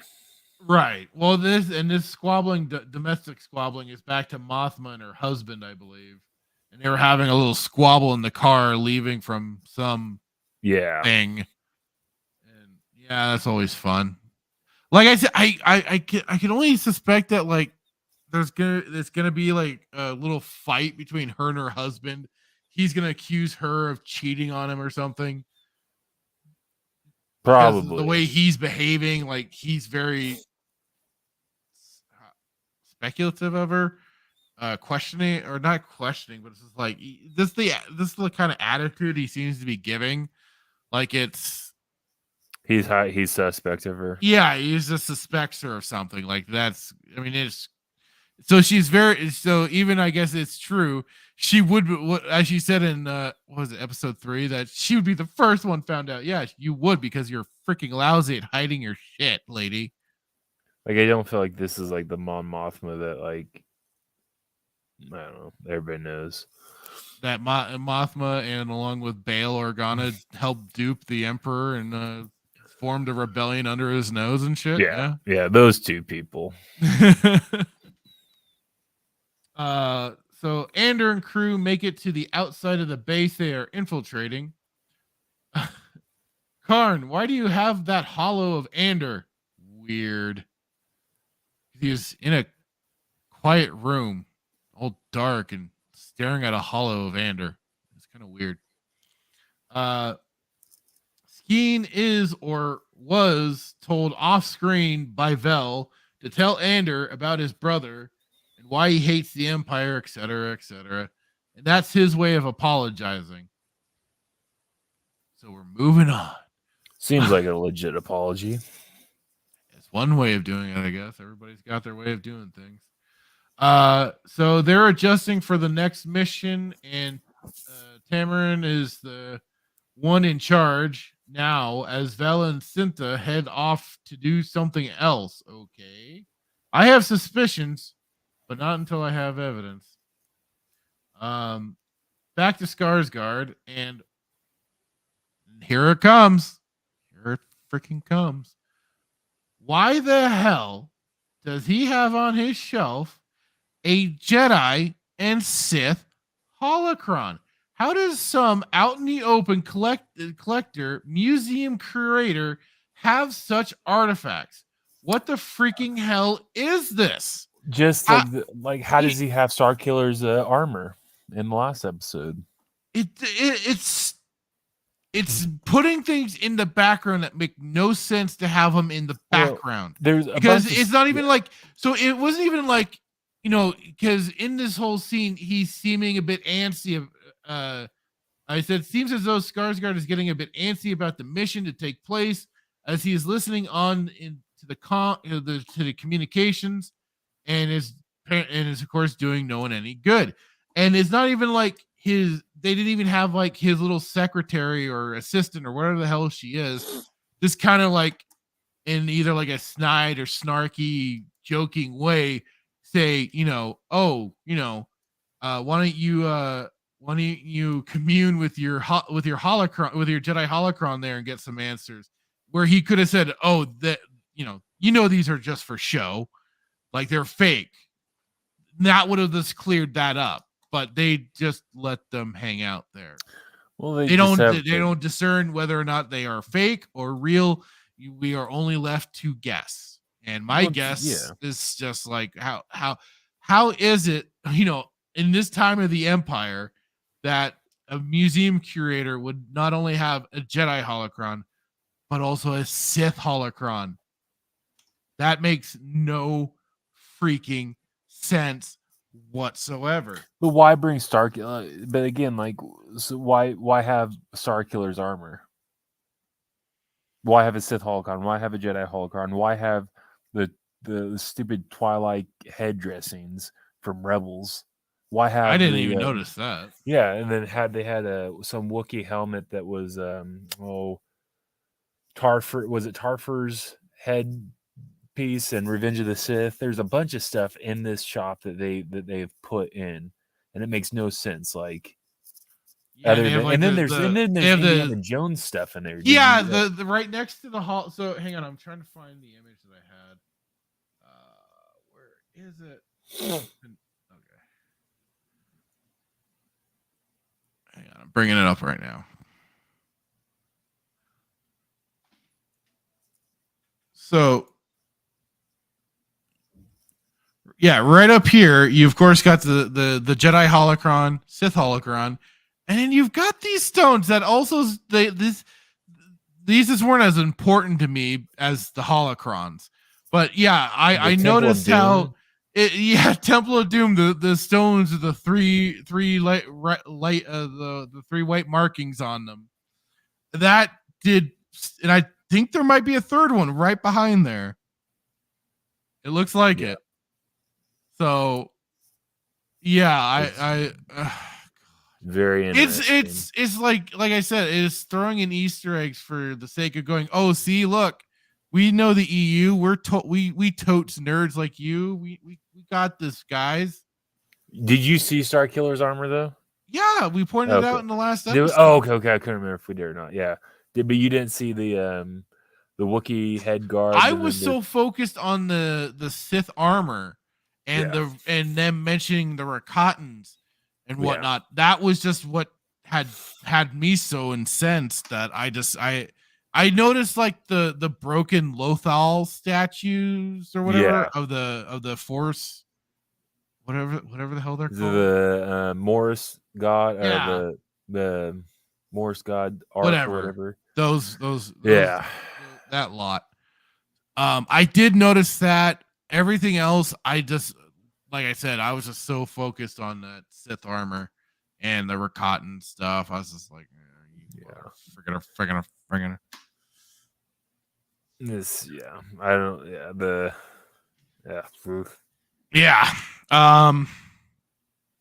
And basically to finish up my notes, seems he is really nervous about what's to come, and his secretary is apparently more rocked than he is in regards to this whole event. He says because it can lead back to him when it seems like he's done this before, and you've clearly done more to hide your own shit than at least Mothma seems to have hidden her shit. So, you know. Well, I'll wrap up mine here. I said currently back at the ISB, Bug Eyes has no clue what she's doing or what to do with it. Where are they recruiting these days? There it is. I said there it is. The Kessel nostalgia. Yep. Kessel run the nostalgia and Jakku for the shills. Yeah, and I believe it was somewhere in this episode they mentioned. Was it this episode or last episode they mentioned? The planet with the Star Destroyer that they land on in Rogue One. Not Fonder. Scarif. Yeah, Scarif. Was that this episode or last episode? They mentioned I think it was last episode. Yeah. Okay. 2 more files and then calling it quits. I'm a quit. Oh yeah, like this, like that better be a Tic Tac for your breath, or you're staying alive with Vibrin. I don't know if you remember. You remember Vibrin? Have you heard of Vibrin? Not Vibrin is I have fond memories of Vibrin. So basically, it's a caffeine pill. But years ago, when I started my current job, 12 years ago, I was trained by these guys. It was my first night. I was working overnight as a just working overnight, and and I was having trouble staying awake, and so my manager at the time he's like, say hello to my little friend, and he gave me it, and it was Vibrin, but the commercial was, they had a saying that says staying alive with Vibrin, but he like just pops like these, hopefully they're Tic Tacs or Disney's promoting pill popping on this child show, which wouldn't surprise me, right? And then I was like, you gotta add the exaggerated horse gulp at the end when she takes those things. One last sip of Dre milk before the suicide mission to the rebellion. And they cheers. I was like, and this is where I often joke and say, this is where I lost it. This is where I lost it. I legit lost it. I was like, how are these oops all berries not soggy by now? I was like, you have a very small window to eat your cereal. Yeah, I don't know if this is supposed to be like each morning of him just sitting there with his mother and it's the same cereal. It's literally the same cereal. Unless they have multiple things of cereal, you kind of eat the same kind until you're out, right? No, I have like 30 different boxes of cereal. I rotate on a daily basis. Liar. Nah, yeah. I said you have a very small window to eat your cereal before it turns to mush, which is also what my brain is as a side effect of watching this show. Massive side effect of this show. I was like, eat your cereal, or I'm calling Harlow, the disapproving son that is blamed for everything. Never good enough seems to disapprove of Harlow as much as his mother. Somebody better eat the cereal. I said, Gandy's testing Clem. Now Clem's testing her. Lieutenant Gorn turned imp to rebel because of loss of a local Highlandette, lost a promotion, lost his love for the Empire. That's all the explanation we got. Yeah. Two imps asking Lieutenant Gorn to see the eye. Are they wanting to see the eye or the events after? Don't know, don't care. Back to the Highlands we go. I don't remember what I put. So back to the Highlands we go. Cassian gets a knife to the throat, gets Kyber snatched from them. Who brings the treasure to a robbery? Like, and he was smarter earlier when he kept it like in a pocket or in his boot or whatever. That made more sense. But now he's like, I'm just gonna wear it around my neck. It was around his neck, right? Yeah. Well, was it around his neck? I can't remember if it was or not. It was around his neck. And again, it's like, who brings treasure to a robbery? I'm like, that's just so stupid. Stupid. Cassian says, you know who I am, and that he will kill him for it. Says it's his call before he pulls out. Says it's his call before he pulls out Katarn's Briar pistol. Vel brings order back somewhat, explains they can kill each other later. Their rebellion must have been flourishing at this time. 5 years pre-Rogue One, 14 years after Return of the Sith, or Revenge of the Sith. You think they'd have more structure within themselves, not hanging on by a thread. Now we're all big, one happy family. Again, TIE Fighter is gone. Cassian tells the group he's there for the credits and he doesn't want to watch over his shoulder anymore. Vel, who was supposed to be in charge and creator of this plan, reveals the choice was to take him on or call it off. Nice move. The group is mad she didn't tell them. Cassian makes the point it would have been something else. So this is where I was like, it would have been something else. So like they would have been mad either way is kind of what I gathered from it. There would have been some excuse no matter what. The day, and then he's like, the day before is the hardest, or the day before is hard. He knows that they're scared, tries to justify taking the money. And he says, make the choice, but don't use me as an excuse. Vel restores order. The Moff and Perrin rolling out in the Rolls-Royce speeder. Perrin states he saw the Moff talking to Gar Tefed, don't know who that is, maybe a governor, I don't know. Mad that Moff didn't tell him she didn't think he'd care in a passive-aggressive way. Or, I'm sorry, mad that the Moff didn't tell him and she didn't think that he would care. This passive-aggressive relationship is uncanny. And then I just reference, why must everything be sad and boring? Yeah. Perrin doesn't know whom the driver is, ? The husband of an Imperial senator doesn't know whom his wife's drivers is. Oh my God, I'm having a stroke. Whom his wife's driver is. A new driver every day, eh? The gang arrives at where the eye is taking place.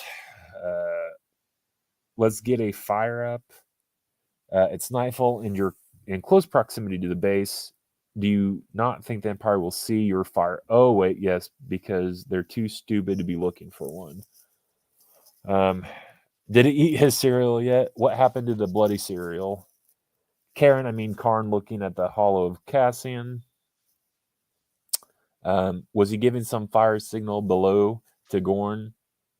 And then I realized Gorn was looking for the signal himself. Or I said Gorn was looking for the signal himself, scheduled himself on sentry duty. Skeen tells a story about of his brother to Cassian. I said, is this why we got the axe cutting reference? Skeen apologizes. No farewells tonight, and off they go. Then I put, is Luthen trying to get a hold of someone? Waiting for a transmission, perhaps? Is Luthen perhaps anxious about the mission? Luthen staying... I don't know what I put. Luthen staying... saying... I don't know. I'll skip that. I think it was a typo. Oh, no, he's saying that he wanted it too much. He wanted it basically more than Andor. And... that's the end of my notes. I don't get it. Who ate what happened to the cereal? That's all I want to know, dude. Like, what happened to the cereal? Like, you had probably between 4 to 5 minutes to eat your cereal before it goes bad. Unless you're just a savage that likes to drink your cereal. You know, I think he just kept contemplating death. That's all. But what happened to the cereal, though? He might have eaten it to get it out of the way so he could drown himself. I don't know. Are banthas on Hosnian Prime, or do you think they distribute bantha milk throughout the galaxies? I thought bantha milk was exclusive to Tatooine. You know, it was probably meant to be.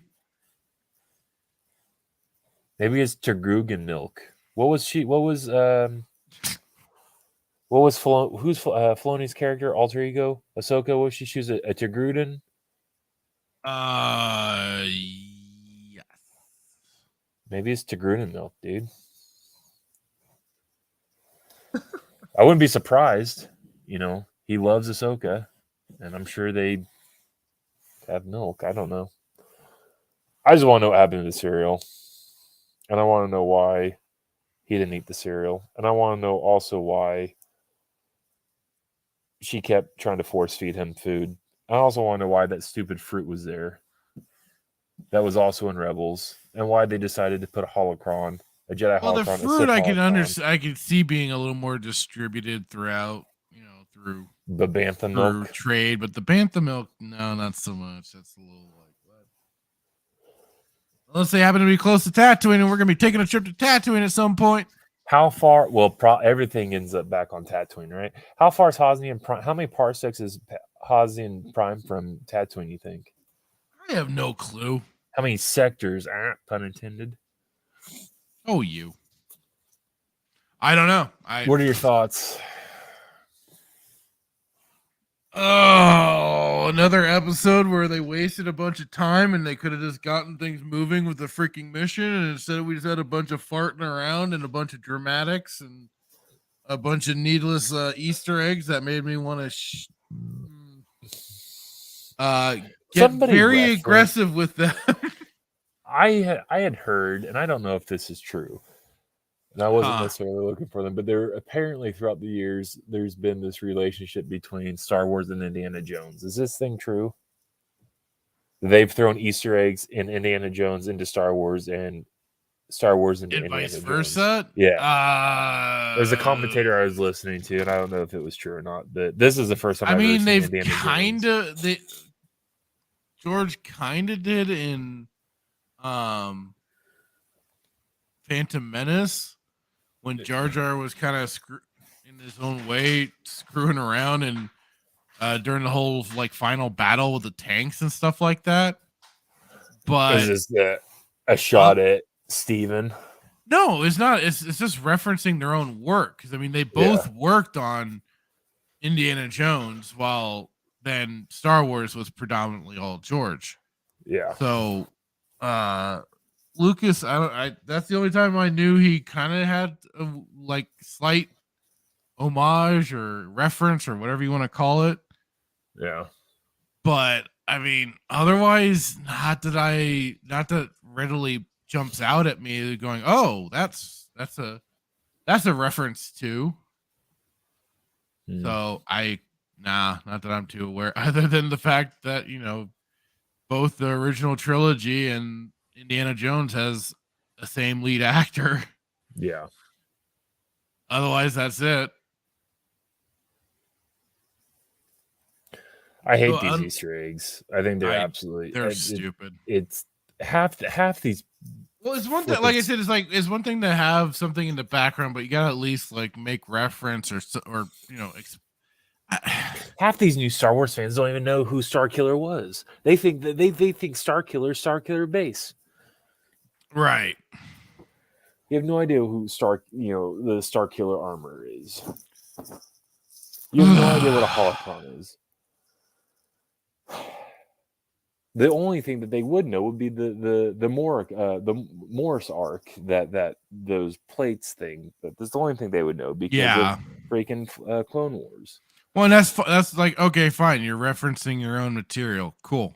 But when you start but pulling in stuff from that you have from the no EU idea. that you toss aside, then you're just kind of rubbing it in our noses, aren't you? It's the Bunch of same thing with assholes. it's the same thing with the Rakata. Nobody knows about, like, I find it very hard that anybody of any new Disney show would know what the Rakata was. Yeah. Don't think they would. Why would they? Because it's EU and you want nothing to do with EU. But it's Not like really, it's like a no. shot.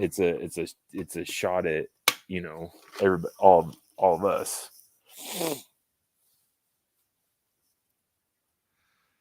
Yeah, basically. I cannot wait for episode 6. Can you hear Why the is that? enthusiasm? I just to see how much. You worse think it something's is. finally gonna happen? Well, Karn's probably gonna get another bowl of cereal. Will he finally have a discussion with his uncle? Harlow, which is probably a droid. His uncle's probably a droid, an HK unit. God. Probably HK unit. Because his aunt, so Mrs. Fig's sister, probably married Karn, and Karn's a droid. Kind of like they'll probably I could see them doing that, because what was remember in KOTOR, the lady was obsessed with on Tatooine, who thought that the droid was like, kill me. She thinks I'm her ex-husband, or her husband, her dead husband. Wouldn't that be something? Harlow just reminds me of a droid's name. Like, how like crazy would it be if his uncle Harlow's a droid? It would be. Cassian's best friend is an Imperial security droid, or a security was it Imperial droid? I guess that would be why he would maybe analyze Karn and go, you know, security is not the path for you. I have determined certain outcomes, and no, that is not it. You should be doing this instead. With Disney, you know, you can love whoever you want to love. So, like, what if he was not? I mean, again, they love ripping stuff. So, yeah, exactly. That's Harlow, Uncle Harlow. Oh, darn it! How I miss KOTOR. Please kill me. Poor droid. I mean, the droid wasn't wrong either. It was kind of an unhealthy relationship. It's done nothing to advance the story.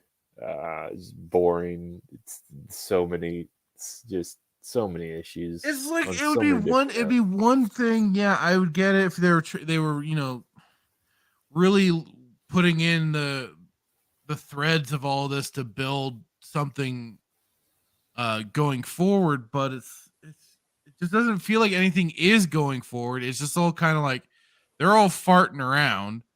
Their pacing is impeccable. It's not. It doesn't come across as being very interesting, anyways. They all seem just as bored with it all as we are. This is the biggest issue I have with this, right? So, like, most currency in the world has tracers, right? That's what I was saying earlier about the Imperial credits. Like, how are they going to steal all this money, this wealth or whatever, and you have it untraceable? It doesn't. You have one guy, one lieutenant that has gone rogue, right? How are they going to get it out of one? How are they going to get, like, do you think they're going to just? That's the whole shit. Remember the talk about the ship, the tram or whatever. That was why they were trying to figure out the weights and everything so they could actually take off under cover of this whole basically meteor shower thing. 7 people have to take out a regiment of 40 troopers. Because I guess remember, like, the idea is sneak in, and even if you sneak in, how are you gonna? If you sneak in, how are you gonna get all that? The hope, like, what is it? The hope is that they're gonna be basically distracted with the little light show going on this planet. They're like, ooh, star, so cool. Well, look at it. There was like two troopers or whatever that were there on the planet, and we're like, hey, we've heard about this thing. We'd totally like to see it. How can we be given leave to do so? And he relents and It's goes, just so- okay, sure. So long as we get the rest of this stuff loaded up the next day. He's probably eating up. He's like, oh, thank goodness that they're wanting to watch this show. Like, Yeah. it's just so stupid, and it just paints the Empire as just a bunch of just Nancy-pansy, just... If I was a lieutenant and my two troopers asked me, or my two, whatever subordinates asked me to go watch something, I'd shoot them on sight. No questions asked. No questions. Like, we have a job to do. That's you want to go pretty extreme, Commander. What? Wait. What do you mean it's extreme? I mean, if they were just merely Steve asking on multiple times was going to get rid of Vader. And that was his beloved, non-official son turned slave. I still like to believe to this day that Sheev had, fatherly, feelings towards Anakin. I don't think she was completely deprived of, that. Well, maybe a small bit. He's still, We'll never truly know. It helps me sleep at night, okay? Okay. Just reminisce back to the time where he says, we'll watch your career with great interest. Or we'll watch your few. Does he say, yeah, his career? Yeah. He said, we'll watch your career with great interest. Well, he was very interested in where Anakin was going. He was wanting to make sure he was right there the whole time. Okay. I'm going to prove my point. Like, well, no, because Thrawn, I was going to say, Thrawn, but Thrawn, people are just scared of Thrawn because he commanded that respect and wasn't afraid of using learning moments. Yeah, he did. But I'm not Thrawn. That's why I'm not a Grand Admiral. I'm not about teaching. Are you serious? Like, get the job done. I'm going to find somebody to do it for you. I don't know.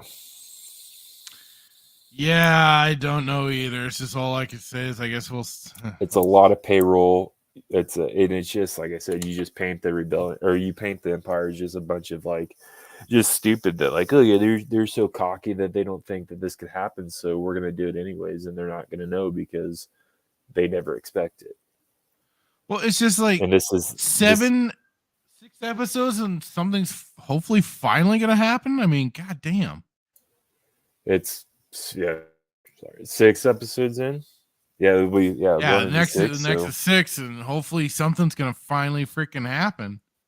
I think things will actually start happening on episode 9. I'm gonna call it. I'm gonna think it's gonna take till episode 9. Jesus. Yep. I'm calling it. I think you're a little off there, but Okay, we'll settle on 8. I think the next 2 episodes aren't going to do anything to advance the story. Oh, jeez. They did it with Book of Mando, or Book of Boba. His sister has still not been a point of mention at all.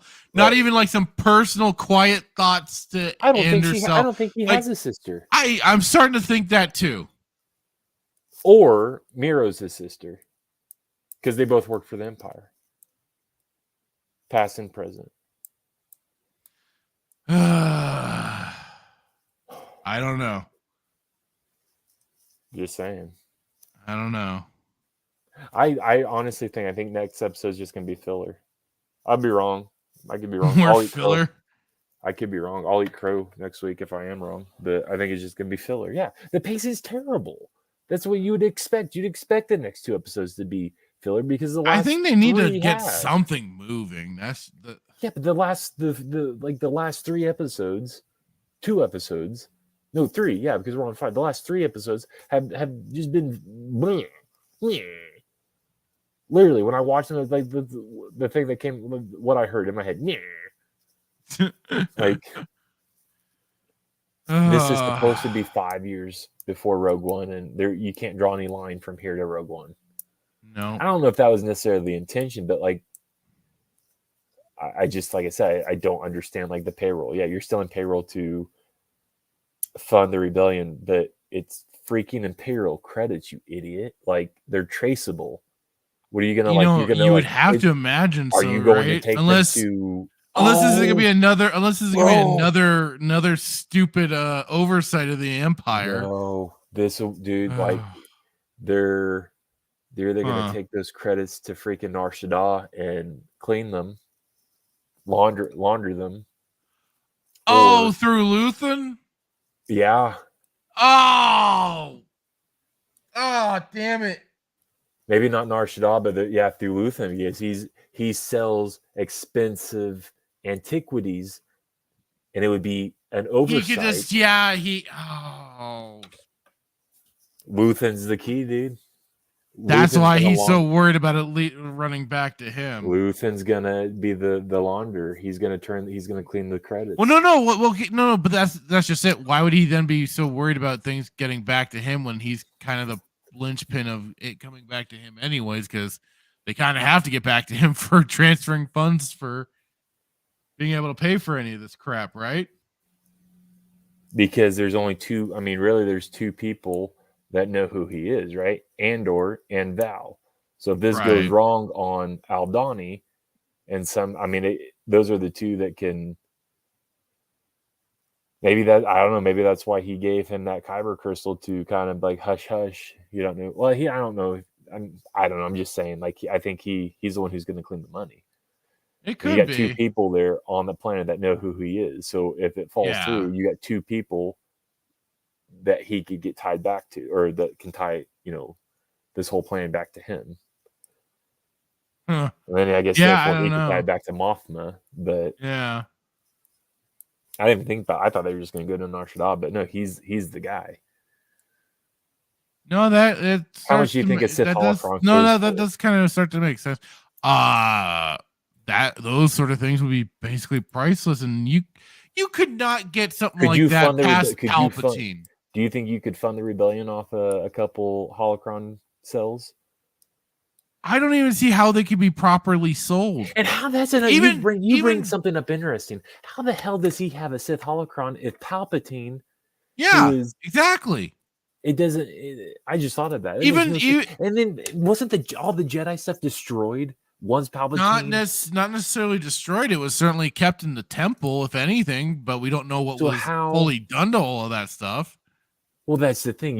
How is Palpatine not privy to this? Exactly.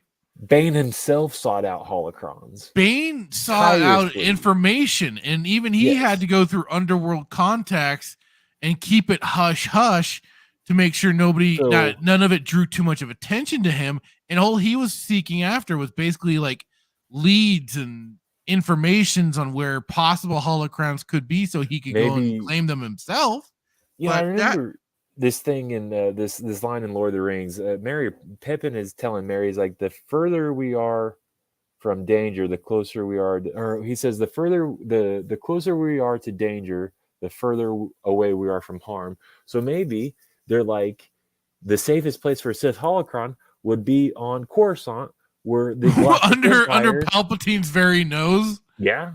That's the stupidity, right? It's like, oh yeah, it's Palpatine, because they've said the Empire is too stupid to basically, have contingencies for this kind of stuff. So like the safest place for a Sith holocron would be on Coruscant. Plagueis or even Vader would be hunting holocrons. Not on Vader, Coruscant. if not more so, because he would be potentially trying to learn the secrets of Plagueis. Right, but that Sidious isn't telling him. But to them, it's the safest place. It's the one place that they're not going to look because they're on Coruscant. Where they going to like that? That's so stupid. They'd be like, "Why would a Sith holo?" They're like, literally, they're going to sit there and tell it. They paint it like that. They're like, the safest place for a holocron would be on Coruscant, because why would they look at why would they search for a holocron on the very planet in which they live? Now Vader was obviously on his Star Destroyer and off doing missions for Palpatine, but Palpatine, to my knowledge, was still on Coruscant during the Galactic Reign, right? No? Yeah. I'm sorry, not Galactic, the Imperial Reign. Right. Why would he? I mean, it makes perfect sense for them. It doesn't make any sense to us, but to them, yeah, it does. And Palpatine, I don't know if he's like, like the Queen of England that goes and, walks the streets and says hi to everybody. I don't know what his social life was, but why would he go to an antique shop? It makes sense to keep it there, but why would he? Most Sith holocrons are even like through the Force, it would be something Sidious would feel. Of course, absolutely, but they're not smart enough to know that. These people that are writing especially this a Jedi holocron outside the temple. But you see how like they basically deconstruct him. They have undermined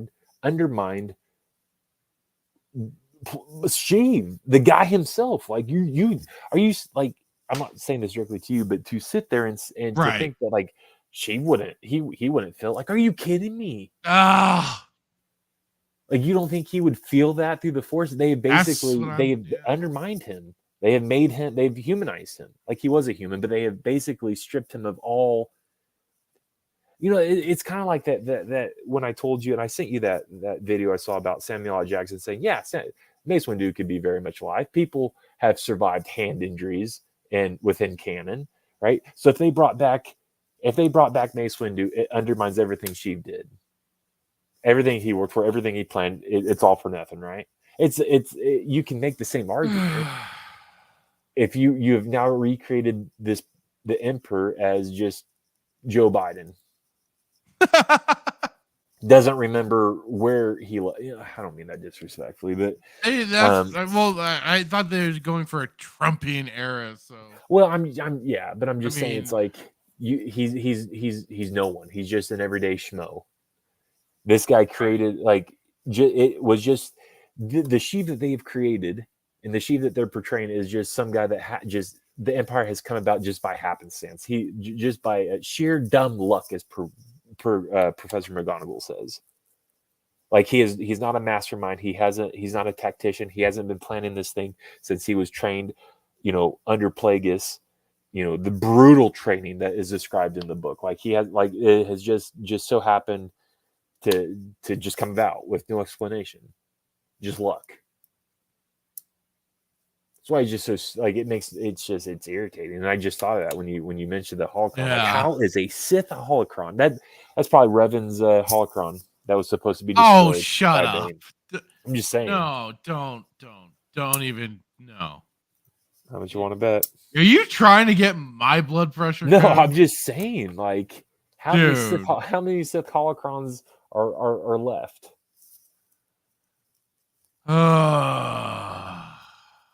Maybe next episode the holocron will open up and it'll be Revan talking to Bane.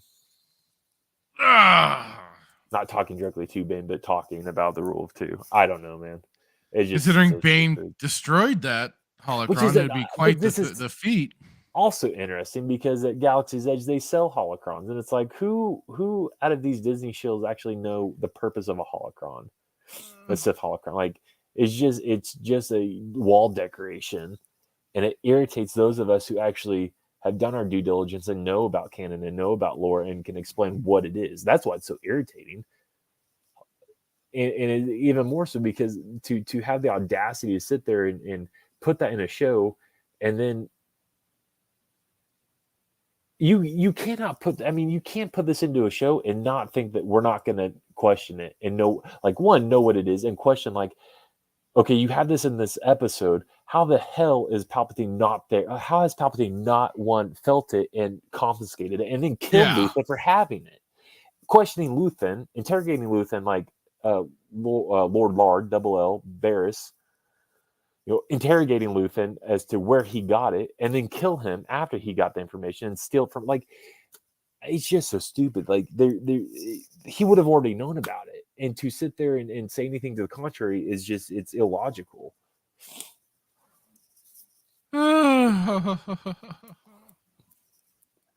Hashtag not my Sheev. Hashtag not my Palpatine. Like, it's just so stupid. Do you think we'll get Sheev making an appearance in this at all? I don't know, man. I love Sir Ian McDiarmid, but I feel like he's done a lot, and I don't know if it's for money, but he's been very, very active within. He's kept active through with Star Wars and Disney throughout the year. So I don't know. I was very upset when he came back for Palpatine and Rise of Palpatine and all that, because I just wanted him. Not that I didn't want to see him, but I just felt like, again, you're just bending the knee. So I don't know. Maybe he'll I don't know. It'd be hard. You'd have to have some pretty good de-aging technology. and from what we've seen them do with de-aging, it's just terrible. Like, my goodness, Anakin, Yeah, it's not looked very well. Hayden Christensen and freaking Kenobi was like a 40-year-old in a supposed to be a 46-year-old in a 20-year-old body. He just looked like it's just so bad. I don't know, man. Maybe you know what they'll do? Maybe we'll get a cameo of Sheev coming in and buying that holocron, not knowing what it is. Oh, this is a beautiful wall decoration. I'll take it. For 20 I'll give you 20 Imperial Tattoos.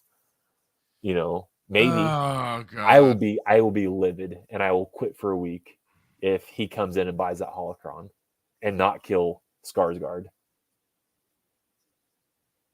What if they did that? Now that I say that, what if they did?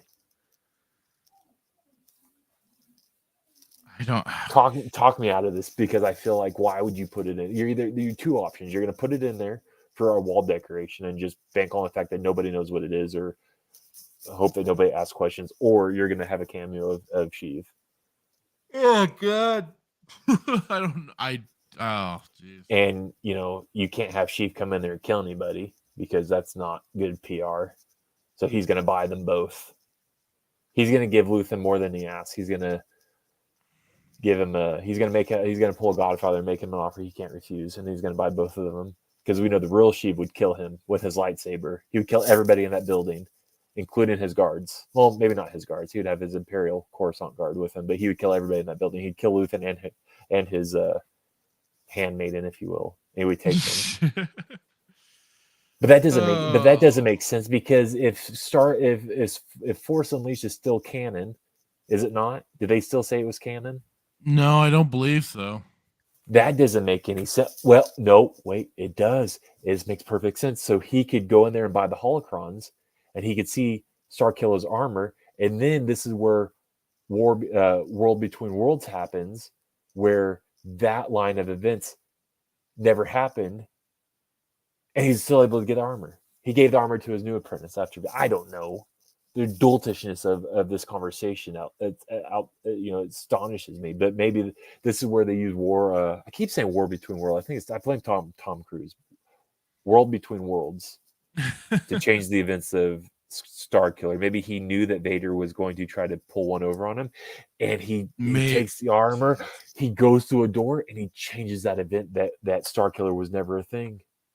And he kept Vader under his leash for a few more years. Bro, tell me I'm wrong. I hope to God you're wrong. Why would you put that armor? We're gonna get a cameo. I'm banking on the fact that we're gonna get a cameo, and he's gonna see that. So he's gonna buy both those holocrons. God, I hope not. You gotta have Sheev show up. I'm probably wrong. It's probably not going to happen. But what if?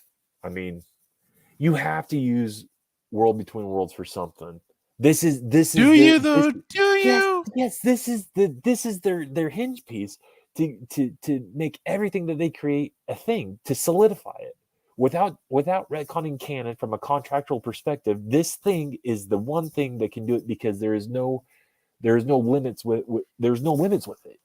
It's even described as something to change events. Why he would change the event of Starkiller? I mean, it's probably trivial, but like, why would you walk in to a shop and see? Other than maybe for him to get a hold of Starkiller before Vader does. Maybe, yeah, exactly. He's. I'm so mad. It's just so stupid. It makes no sense. Why do it other than having wall decoration? Like, I see two paths here. It's wall decoration. It's Easter eggs. It's nostalgia bait. It's nostalgia and Easter eggs. That's what they're predominantly going for with. But I mean, why would you make a show about events leading up to Rogue One? I don't know, and not have a cameo done by the Empire about a cameo. I don't know, but I don't know either. I'm now hoping that they do not include. They probably won't. No, I'm pretty sure they're going to keep this very. I mean, maybe in season 2, but I mean, we haven't even seen Bail, so why see Palpatine? Yeah, that in of itself makes 0 sense for this whole building of the rebellion, and Organa is nowhere to be seen. Yeah.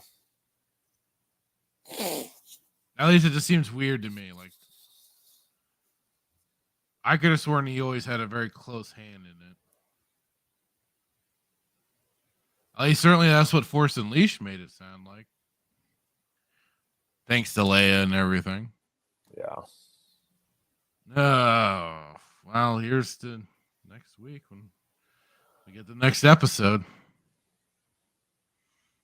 I'm not ready. I can't say I am either. But I it's am coming ready. one way or another. I am, as of now, ready for Sunday Night Shenanigans, though. Yep, definitely. Which that comes tomorrow. So, well, do we have anything else, or we've gone for 2 hours. I think that's good. We talked. talking point? We took Andor the whole time. I didn't think it was gonna make. Well, this episode, I'm glad that we started because there's a lot I wanted to get out about this episode. Yeah, that was for the best, and clearly it showed. Yeah. Oh, jeez. Until next time. Indeed. And for anybody listening, do not forget, tomorrow, 5:30 over on our Twitch channels, we will be doing some more Sunday Night Shenanigans. I think we're gonna go to Nar Shaddaa and get my Rancor, I believe is what we're gonna do. We'll look into that. We'll see what's taking place in the Star Wars galaxies for the Sutor galaxy for that. So pumped. And then I believe it's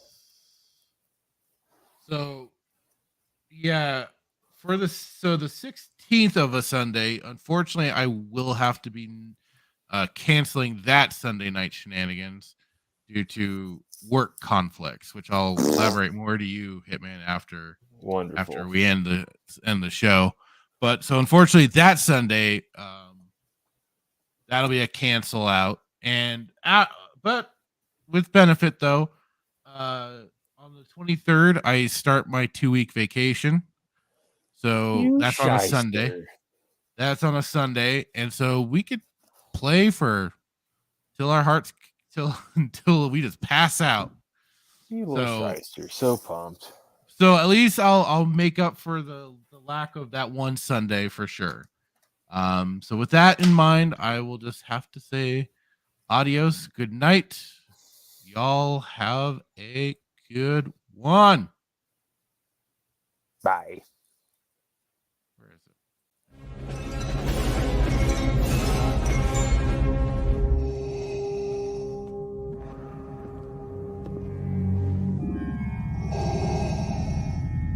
What is thy bidding, my master? Yeah, I should have known from the very beginning.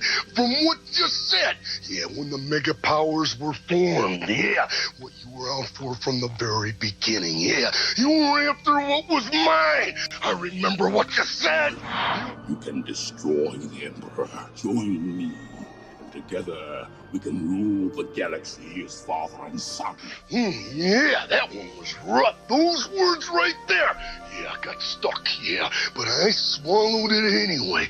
Didn't like the taste, but I swallowed it anyway, yeah.